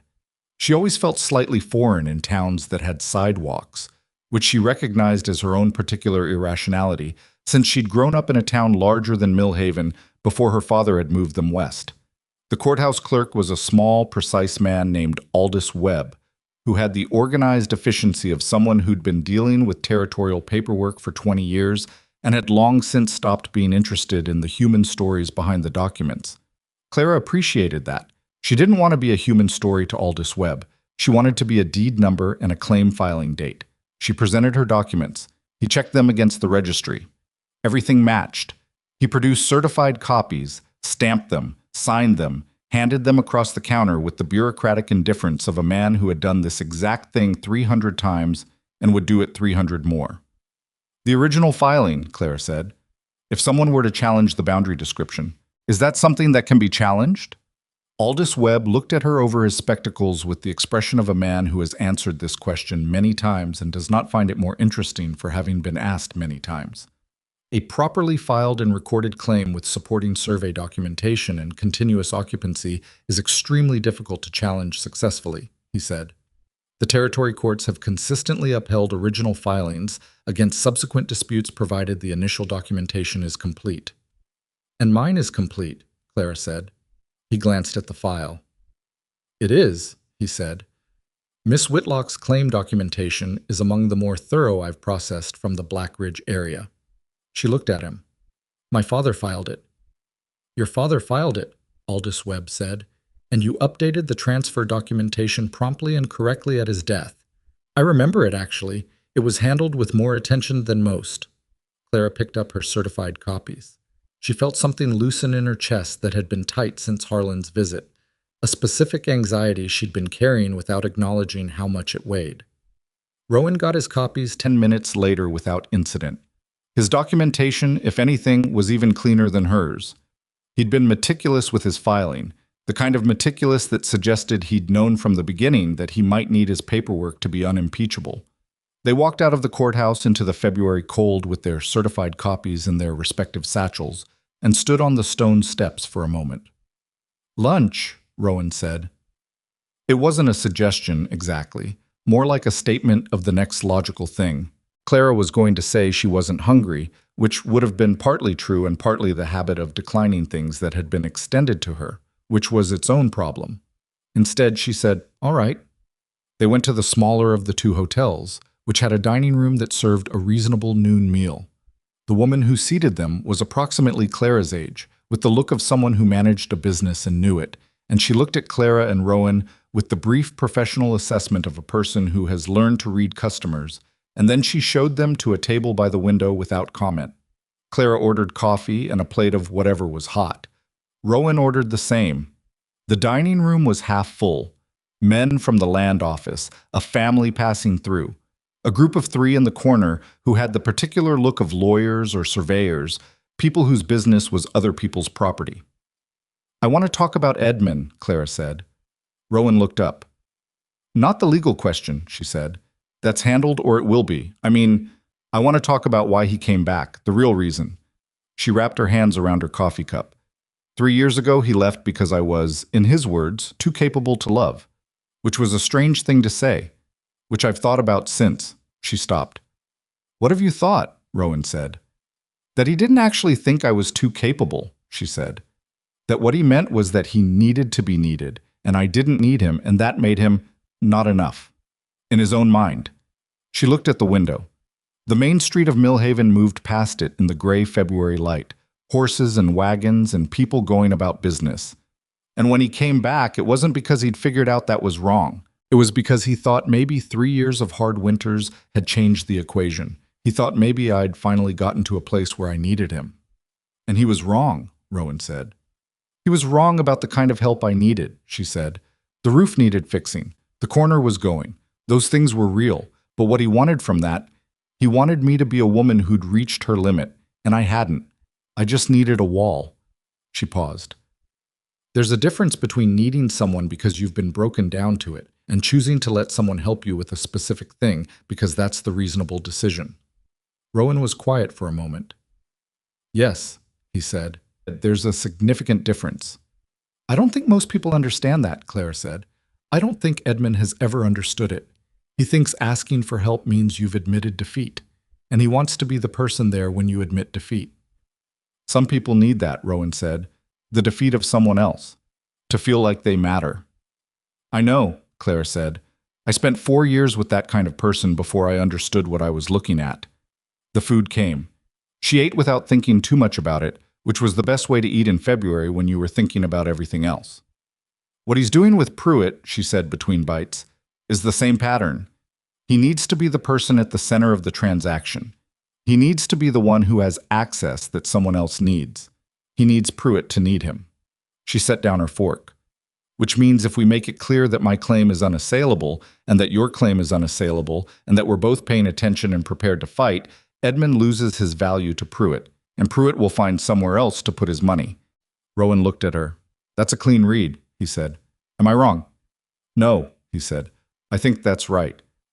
Then we need people to know the state of things, Clara said. Not loudly, not like we're frightened, just clearly. The kind of clarity that makes a transaction look expensive before it starts. He nodded slowly. Harlan, he said. And the county clerk we just spoke to, Clara said, and anyone in Coldwater Crossing who's been listening to the other version of the story. She picked up her fork again. I'm not a woman who was rescued. I'm a woman whose wall fell down and who made a business arrangement with her neighbor to fix it, and the ledger is there for anyone who wants to look at it, and both our deeds are on record and certified and correct. She looked across the table. And that's the whole story. Rowan looked at her with the expression she'd come to think of as his serious one. Not solemn, not heavy, just genuinely engaged in what he was looking at. Is that the whole story? He said. She held his gaze for a moment. Legally, she said. Yes. He almost smiled. It was barely visible, a shift at the corner of his mouth that someone who hadn't spent 3 months paying close attention to the topography of his face would have missed entirely. She looked back at her plate. They finished lunch. They paid separately, which Clara handled by simply paying her portion before Rowan had a chance to offer otherwise, which she could tell he noticed but he didn't comment on. They got their coats and went back out into the cold. On the courthouse steps, she'd felt the loosening of the specific anxiety about the deed. Standing on the sidewalk outside the hotel, she felt something else. The loosening of something she hadn't known she'd been holding. Something older and less nameable. Something that had been present since Edmund had walked into her kitchen and drunk her coffee and looked at her house like a man taking inventory. She put it away for later. We should start back, she said. Road's going to be worse in the afternoon when the freeze comes. Yes, he said. They walked back to the wagon. She climbed up. He handed her the blanket from behind the seat. She hadn't noticed him put it there in the morning, which meant he'd put it there before he came to get her, which meant he'd thought about her being cold on the drive back before the drive back had happened. She put the blanket over her lap without comment. He climbed up, and they started home. The drive back was quieter than the drive there. The morning's business was done, and the afternoon had that particular settled feeling of things accomplished, and the cold had in fact intensified the way Rowan had predicted. The air gone sharp and still, the road surface crunching under the wheels where the afternoon freeze was taking hold. Clara sat with the certified deed copies in her satchel and the blanket over her lap, and she thought, for the first time since the blizzard, not about what she was protecting or defending or managing, but just about the way the flat winter light of Black Ridge territory lay across the snow to the north of the road, and the way the shadows of fence posts stretched long in the afternoon, and the way this landscape had looked 3 years ago when she'd first driven it alone and understood, really understood, that it was hers to keep or lose on her own. It's different now, she said out loud, not particularly meaning to. Rowan glanced at her. What is? She gestured vaguely at the landscape. This, the way I look at it. She stopped, considered whether she was going to say the rest, and said it. For a long time I looked at all of it like something I had to defend.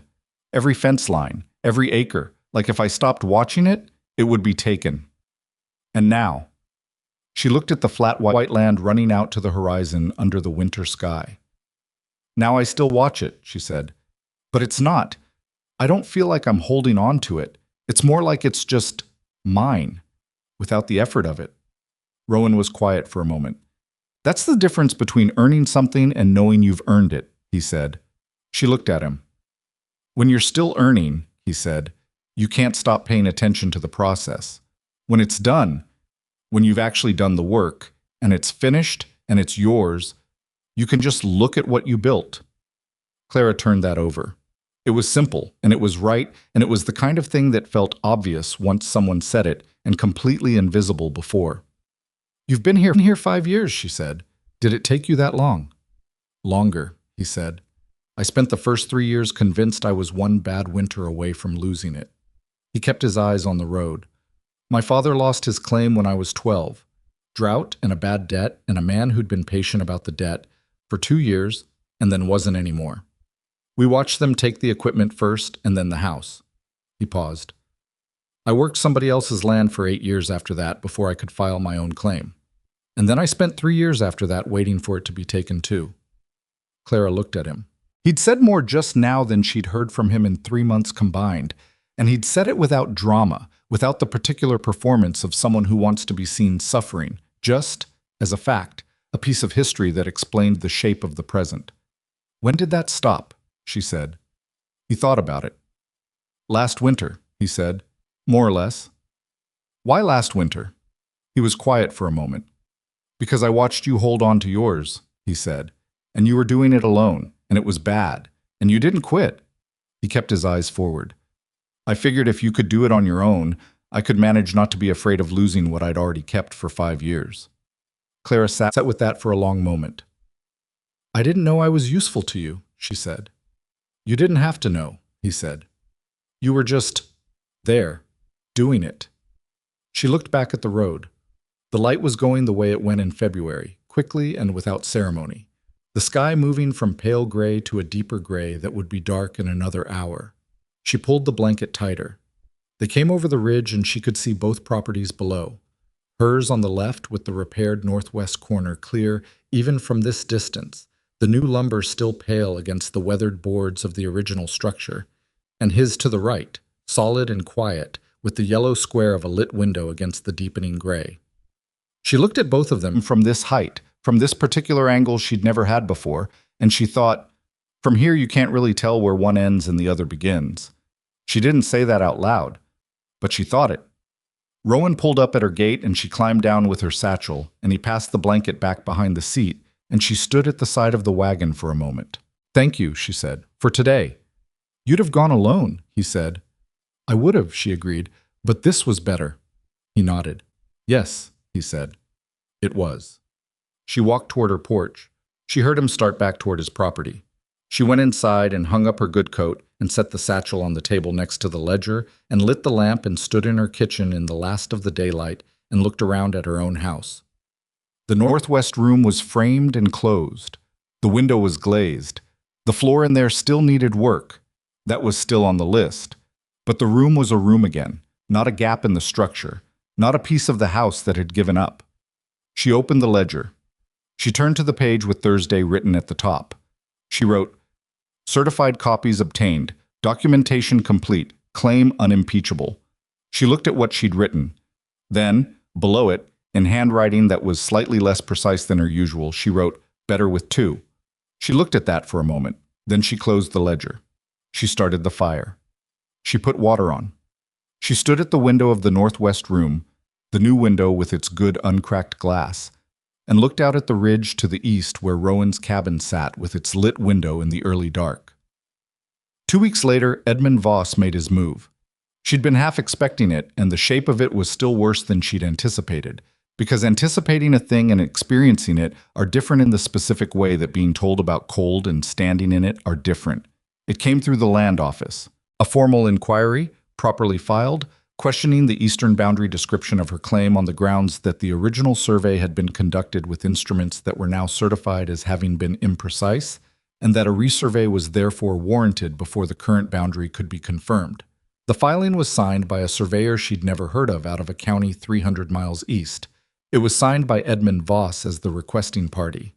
And behind it, unnamed in the document but visible if you knew what you were looking at, was the money of Garrett Pruitt. Harlan Grist brought her the notice on a Tuesday morning with the expression of a man who is delivering something he wishes he wasn't and knows he has to. Clara read it twice. She set it down on the table next to the ledger. She picked it up and read it again. The specific legal language was dense, but she'd been educated better than most people in Black Ridge Territory had any reason to expect. because her father had believed that a woman with a clear mind was more valuable than a woman with fine manners, and he'd made sure she could read contracts and deeds and the kind of careful bureaucratic language that was designed to obscure what it was actually doing. What this was actually doing was creating a process, forcing her into a response, making her hire someone or file something or appear somewhere, and then making that process expensive enough that it looked easier to sell than to fight. She thought about Millhaven, about Aldous Webb and his extremely difficult to challenge, and the certified copies in her satchel.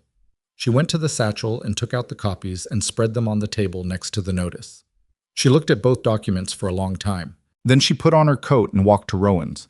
He was in his barn when she got there. She waited in the doorway. She'd stopped knocking, and he'd stopped being surprised by her arrival, sometime in the last month. Another small shift she'd noted without examining. And he looked up from what he was doing and saw her face and set down his tools. She handed him the notice without saying anything. He read it. His expression didn't change much.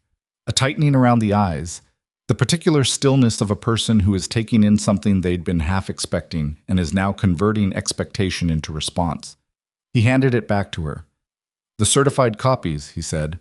"I have them." "The original survey documentation." "My father kept everything," she said. "It's all in the satchel." "Then you file a response," he said. "Yourself, with the documentation. And you request that the inquiry be dismissed on the grounds that the original survey has already been verified by the county registry, which it has, and that there is no legal basis for a resurvey requirement." She looked at him. "That's what I was thinking," she said. "I know," he said. "I'm agreeing with you." "I need a lawyer," she said, "not to fight it, to write the response in the right language."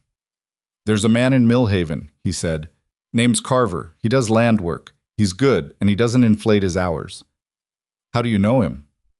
"He handled a boundary question for me 2 years ago," Rowan said. "Neighboring claim, different issue. He solved it in 3 filings." Clara nodded. She was running the calculation: cost of the lawyer, cost of the filings, time required, how long Edmund could keep this going if she responded cleanly, and he pushed back, how much that would cost, what the outer limit of what she could absorb was. "Rowan," she said. "I'm not paying your legal costs," he said, before she could say it. "That's not what I'm offering." She looked at him. "I'm offering to drive you to Millhaven Thursday," he said, "because you know the road, and you've been there before, and you don't need me to come. But it's a long drive, and the road is bad, and there's no reason to make it longer by being alone for it." She looked at him for a long moment. At the steadiness of him, the way he occupied space without taking more than he needed, the way he was offering exactly what was useful and nothing that would compromise what she was fighting to keep. "All right," she said. "Thursday," he said. "Thursday," she agreed. She turned to leave. She was almost to the barn door when she stopped. She turned back. He was already picking up his tools again, not watching her go, not waiting for something more, just going back to the work he'd been doing. "Rowan," she said. He looked up. "I know you're not doing this to get something," she said. "I want you to know that I know that." She paused. "It took me a while to know it without also looking for evidence against it. But I know it now." He looked at her with the serious expression that wasn't heavy, just genuine. "I know you know it," he said. "I'm saying it anyway," she said, "because it matters to say it." He nodded once. "It does," he said. "Thank you." She went back out into the cold and walked home over the ridge with the notice in her hand, and the particular feeling of a woman who has figured out what she's fighting for and also, separately and without entirely meaning to, what she's fighting toward. The ledger was on the kitchen table. She opened it.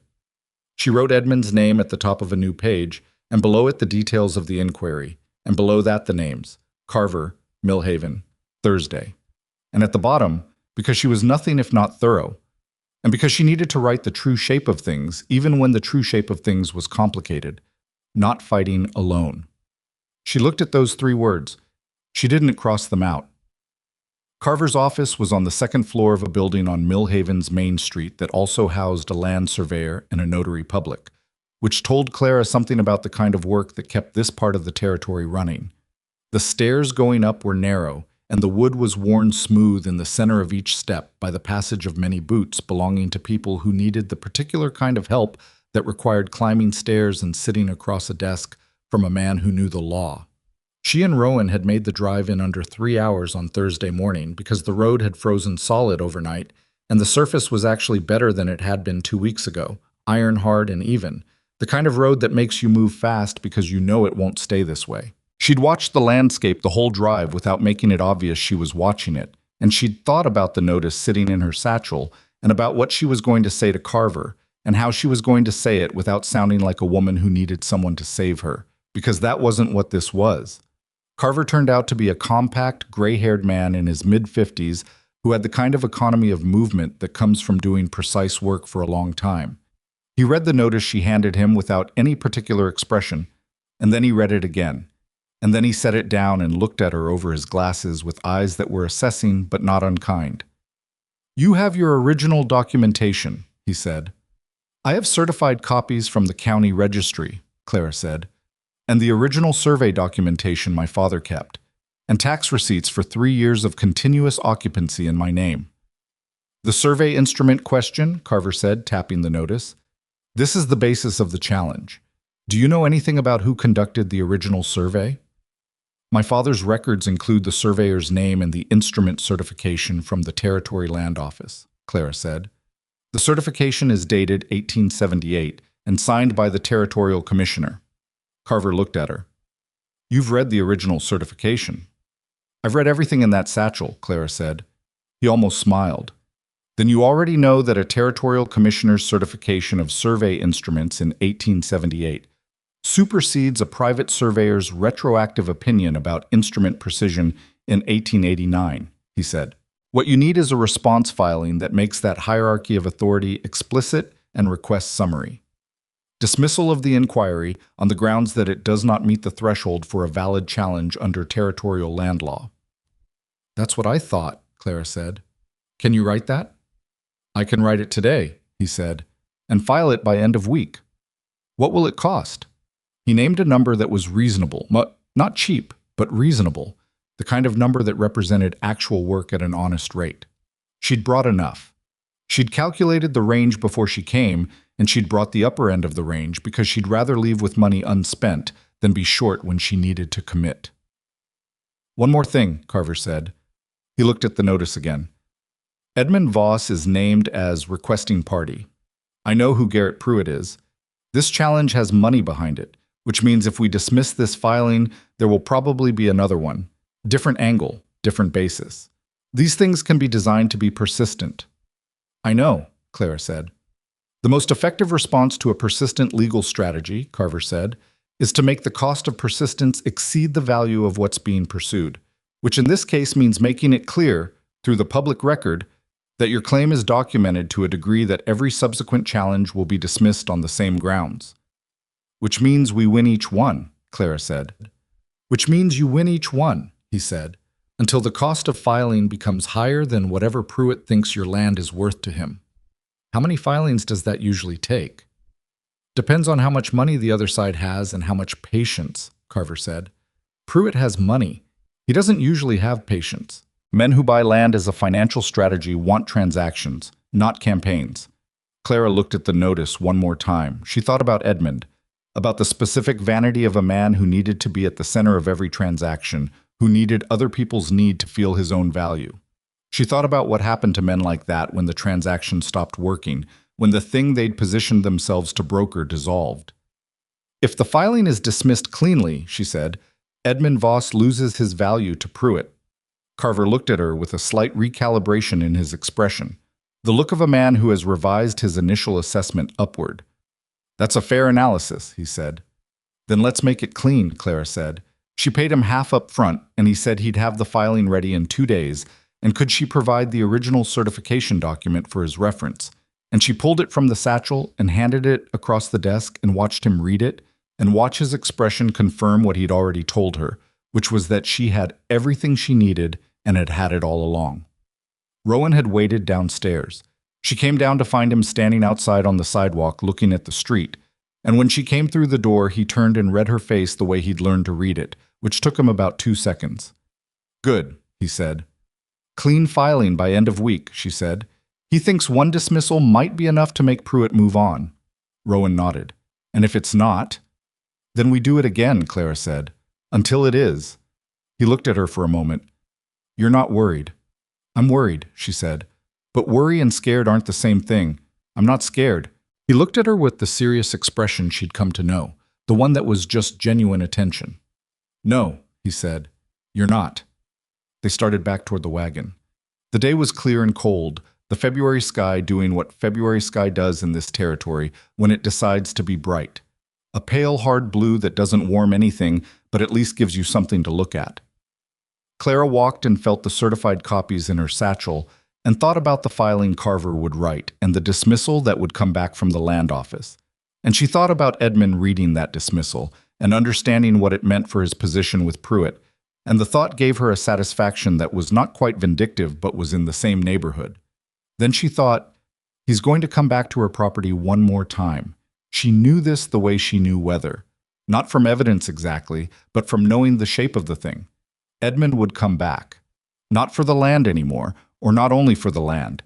He'd come back because the particular pride of a man like that requires a final scene, a last word, something that lets him walk away on his own terms. She decided to let him have that scene when it came, and to be ready for it. Carver's filing arrived at the Blackridge Land Office on a Monday. The dismissal came back in 8 days, which was faster than Clara had expected, and which told her something about how weak the challenge had been on its face once it was measured against her documentation. She read the dismissal twice. She put it in the satchel with the deed copies and the survey certification and the tax receipts. The satchel was getting thick. She told Rowan at the kitchen table over coffee on the Tuesday after the dismissal came, and he read it and handed it back and said, "Carver's good." And she said, "Yes, he is." And they sat with that for a moment. "Do you think that's the end of it?" she said. "From Pruitt, probably," Rowan said. "He'll find somewhere cheaper to pursue. But from Edmund," he stopped. "I know," Clara said. "He'll come back. How do you want to handle it when he does?" She looked at her coffee. "By myself," she said. "That part I need to do myself." Rowan looked at her. She waited for him to push back, to say he'd be there anyway, to make the offer that would require her to refuse it. He didn't. He just nodded, slowly, and said, "All right." And she felt the particular relief of a person who has been understood without having to explain themselves further. Edmund came on a Thursday. Of course he did. He had a sense of occasion, Edmund Voss, even when the occasion was not going his way. She saw his wagon from the barn where she was working. She took her time finishing what she was doing because she wasn't going to let his arrival interrupt her work rhythm, and then she walked out to meet him. He climbed down from the wagon. He looked worse than he had in February. There was something around his eyes that hadn't been there before, a tightness that was partly cold and partly the look of a man who'd had a calculation go wrong and was still adjusting to it. She felt something that was almost compassion until she remembered the notice sitting in her satchel. "The filing was dismissed," he said. "I know," she said. "I was there when it was filed." He looked at the house. At the northwest corner, solid and repaired, the new lumber weathering now into something closer to the color of the original boards. He looked at it for a long time. "Pruitt's moved on," he said. "I heard," she said. She hadn't heard, but she'd calculated it. He nodded slowly. He still wasn't looking at her directly, which was something she'd never seen from Edmund Voss before.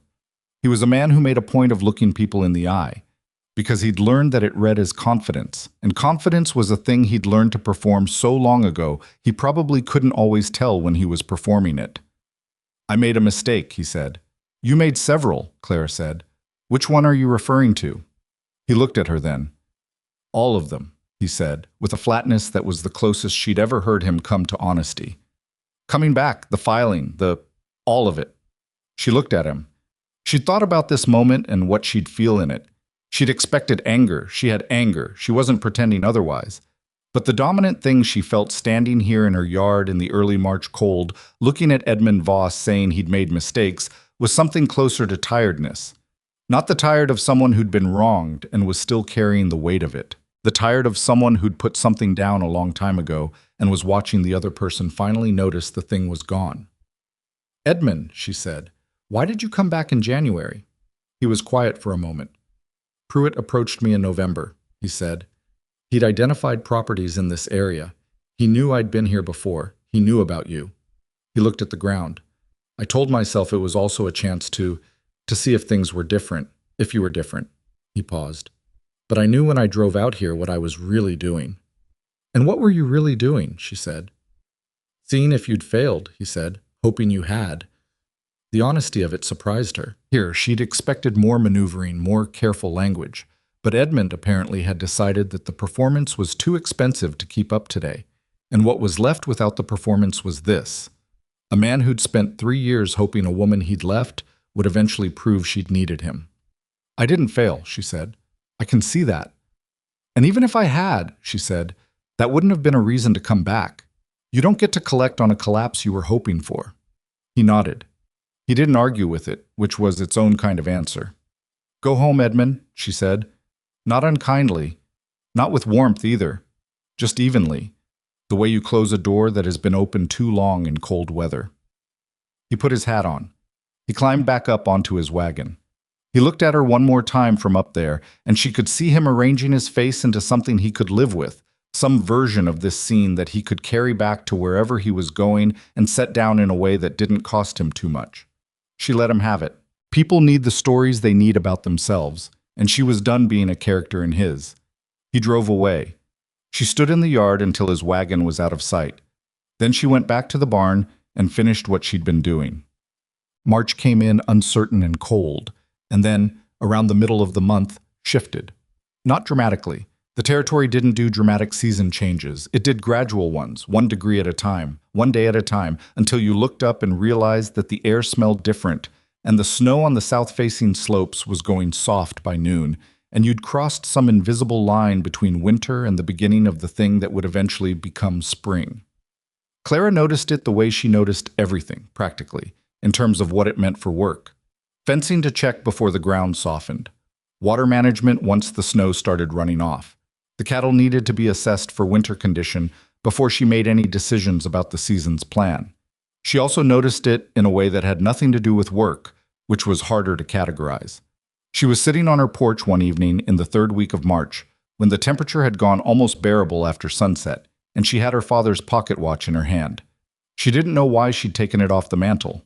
She did that sometimes, picked it up when she was thinking through something, turned it over in her hands. It was the kind of thing you don't do with intention, but you also don't do by accident. It was a good watch. Her father had bought it in his 20s with the first real money he'd saved, and he'd carried it every day of his working life. And when he died, it was in his vest pocket, along with $2 and a folded note that turned out to be a property tax calculation he'd been working on. She'd kept the note too. It was in the satchel, tucked into the back, because she hadn't been able to throw away a tax calculation written in his handwriting, even though it was 3 years out of date and irrelevant to anything. She heard Rowan's horse on the road before she saw him. He came over the ridge in the long evening light and pulled up at her gate and saw her on the porch and stopped. Riding late, she said. Coming back from the south pasture, he said, checking the fence line. He looked at her sitting there with the watch in her hand. Not going in. Not yet, she said. He tied the horse to the gatepost and came and sat on the porch steps, which was something he'd started doing in the last few weeks. Not sitting next to her exactly, just in proximity, the way a person does when they've established their welcome and don't need to keep proving it. She'd noticed when it started. She hadn't said anything. She'd just continued making 2 cups of coffee when she heard him coming. The south pasture fence, she said. 3 posts need resetting, he said. Nothing urgent, before the ground goes soft. She nodded. She turned the watch over in her hand. Your father's, he said. Not a question. He carried it every day, she said. I used to hear it ticking when he hugged me, when I was small. She stopped. That was more than she'd meant to give. But the evening was the kind of evening that loosens things. The light going long and orange across the flat land, the air tasting like the beginning of something different. Rowan said nothing, just sat with it. I put it on the mantel when he died, she said. I told myself it was to keep it safe. It's actually because I couldn't wear it, and I couldn't put it away, and that was the only place that was neither. That makes sense, Rowan said. I take it down sometimes when I'm thinking, she said. I don't know why. Maybe because he was good at thinking things through, Rowan said, and some part of you is trying to borrow that. She looked at the watch. He was very good at thinking things through, she said. He was less good at asking for help when he needed it. She paused. I inherited both of those things. Rowan looked at the horizon. The evening light was doing the thing it did in March, dying slower than it had in January, reluctant in the best way, laying itself out in long bands of color across the western sky.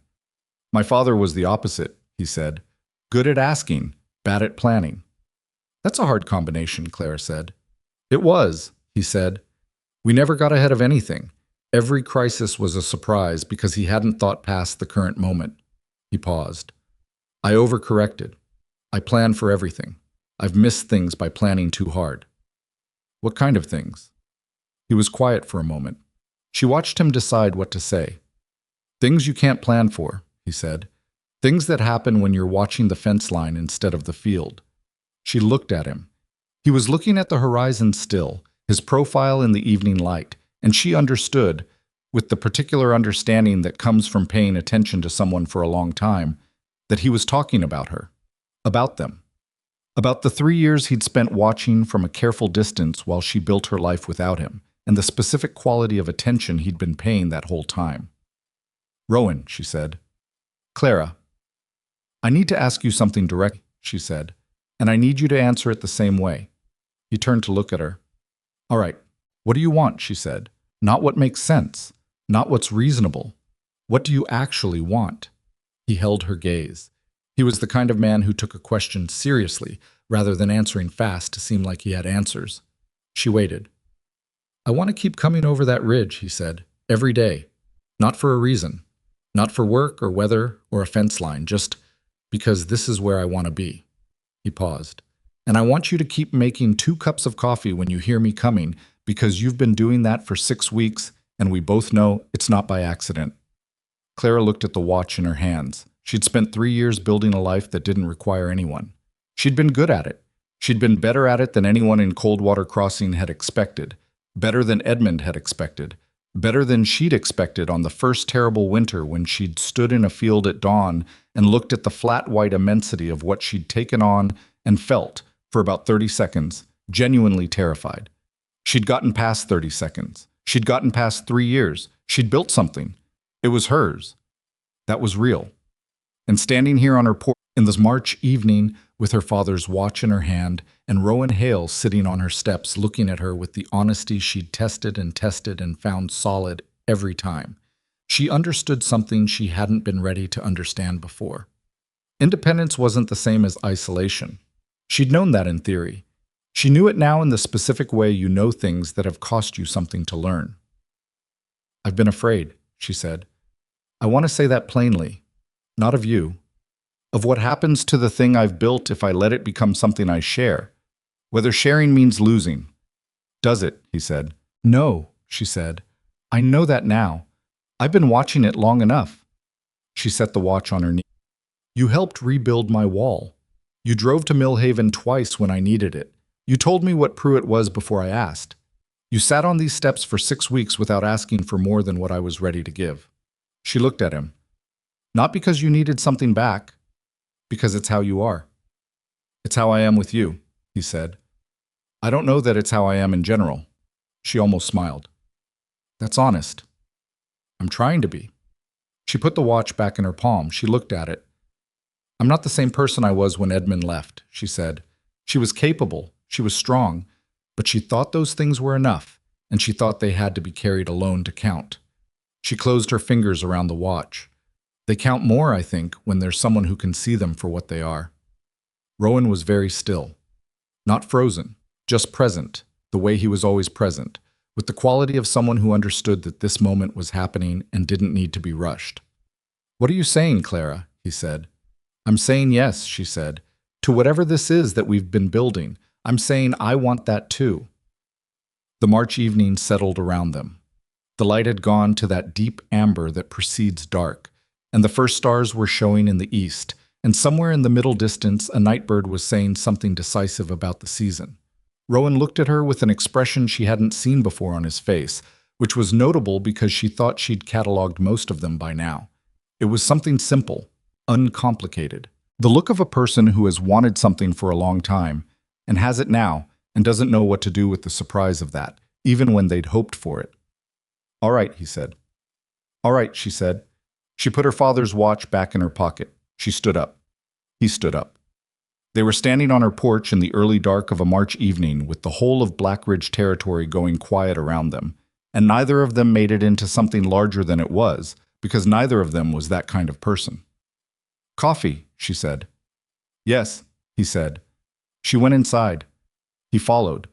She made 2 cups, the way she'd been making 2 cups for 6 weeks, and she didn't think about it as a symbol of anything. She just made the coffee, and they sat at the kitchen table with the ledger in the corner where it always was.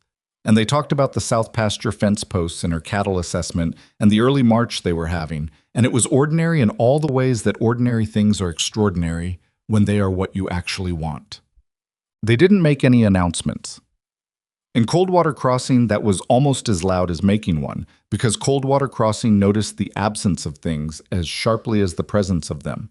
And what the settlement noticed over the course of March and into April was that Rowan Hale's horse was at Clara Whitlock's gate most evenings, and that Clara Whitlock had been seen in Millhaven in March with a lawyer named Carver, and that the land inquiry against her claim had been dismissed, and that Edmund Voss had not been seen in the territory since the 2nd week of March. What they also noticed, because Harlan Grist had made a point of mentioning it in a way that sounded casual but was not, was that Clara Whitlock kept a ledger of every piece of lumber and every nail that had gone into the rebuilding of her house, and that Rowan Hale had been paid for his time and materials at a fair market rate, and that the legal title to the Whitlock claim was about the most unimpeachable piece of territorial documentation the county clerk had processed in a decade. The version of the story that had said Clara had needed saving got quieter. Not because people suddenly changed their minds. People don't suddenly change their minds. They gradually run out of reasons to hold the old version and find the new version easier. But because the facts kept pointing in one direction, and eventually facts wear out even a good story.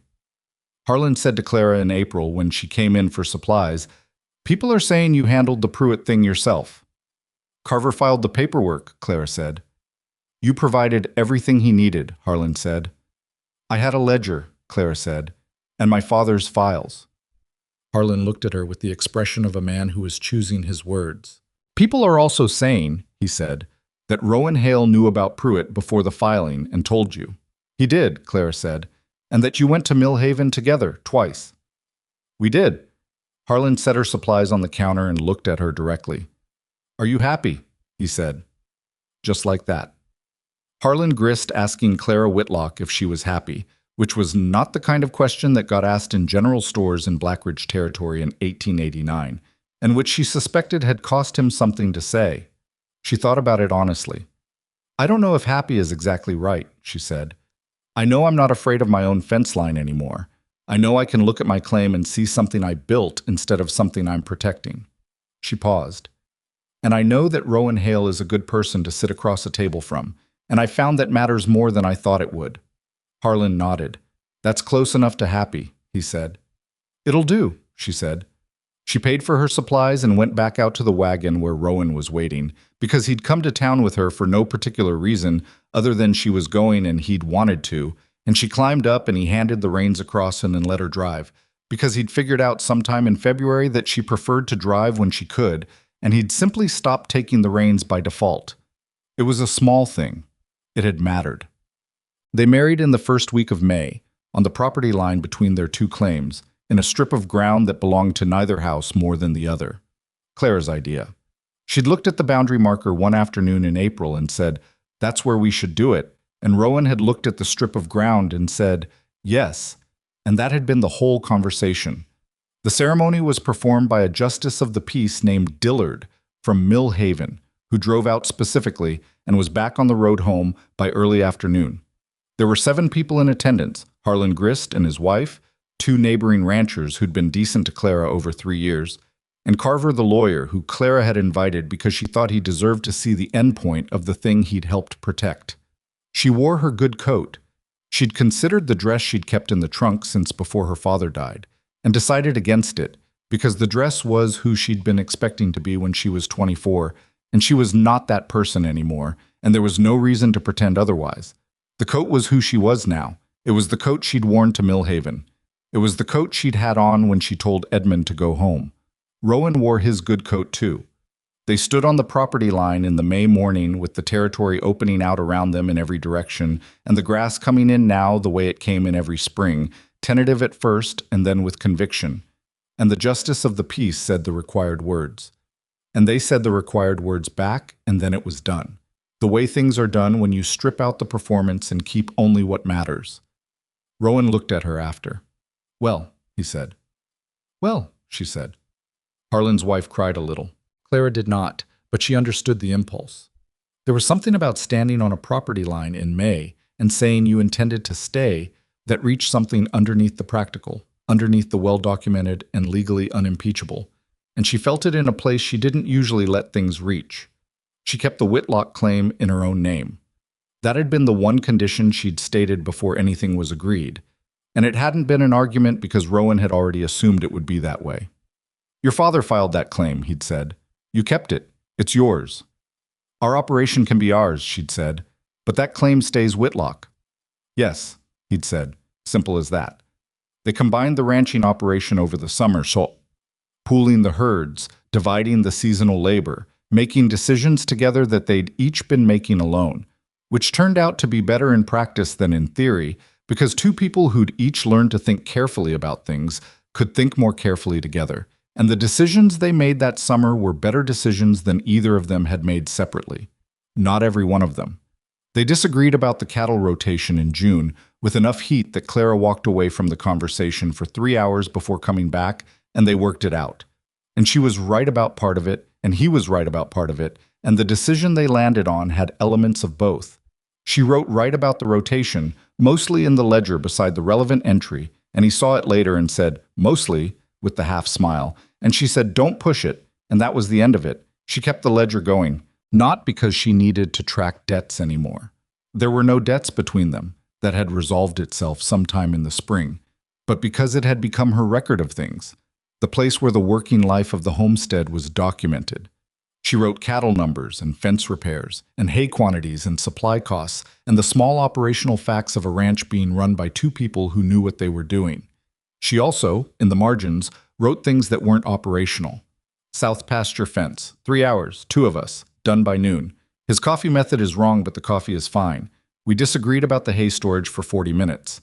Both partly right. Annoying. He noticed the north fence before I mentioned it, said nothing, fixed it. She read those margin notes sometimes when she was alone in the kitchen before he came over the ridge in the morning. They were not a ledger of debts, they were something else. The record of ordinary days that add up to something you couldn't have planned for if you'd tried. The second winter came early. Not a blizzard this time, not the kind that tears roofs open and sends people walking through whiteouts to their neighbors' doors. Just the ordinary weight of a Blackridge winter, settling in by late October with the particular serious intention of a season that means to stay. They stood on the porch of the house they'd built together over the summer. Larger than either of the old structures, set on the high ground between the properties where you could see both ranches, where the sight lines were good, and the wind came at it from an angle they'd calculated carefully before they poured the foundation. The northwest wall was reinforced with bracing that Rowan had designed and Clara had improved, and she'd made him add one more cross brace than he'd planned, because she'd thought about that original corner in ways that made her conservative about northwest walls forever. The first real storm of the season was showing in the west, the clouds coming in low and gray and purposeful, the air going still the way it went still before serious weather. Rowan said, "Storm coming." Clara stood beside him and looked at the horizon where the clouds were moving. She thought about the night she'd walked through the whiteout to his door. She thought about standing in her ruined northwest room with the snow on the floor. She thought about the ledger and the certified deed copies and Edmund's wagon moving back down her road for the last time. She thought about a property line in May and a justice of the peace named Dillard and the strip of ground that belonged to neither of them more than the other. She thought about all the things she'd thought she had to carry alone and the specific weight of them, and then she thought about the difference between that weight and what she carried now, which was the same work, the same land, the same hard winters, but not alone, and not because she'd broken down to needing someone, but because she'd gotten strong enough to choose. "Then we'll weather it," she said. She did not say, "You'll protect me." She didn't need to. The northwest wall would hold. The livestock were in. The firewood was stacked high enough for what was coming because she'd calculated the load in October and then added 20% because she'd learned to add 20%. The storm crossed Black Ridge that night. The house held.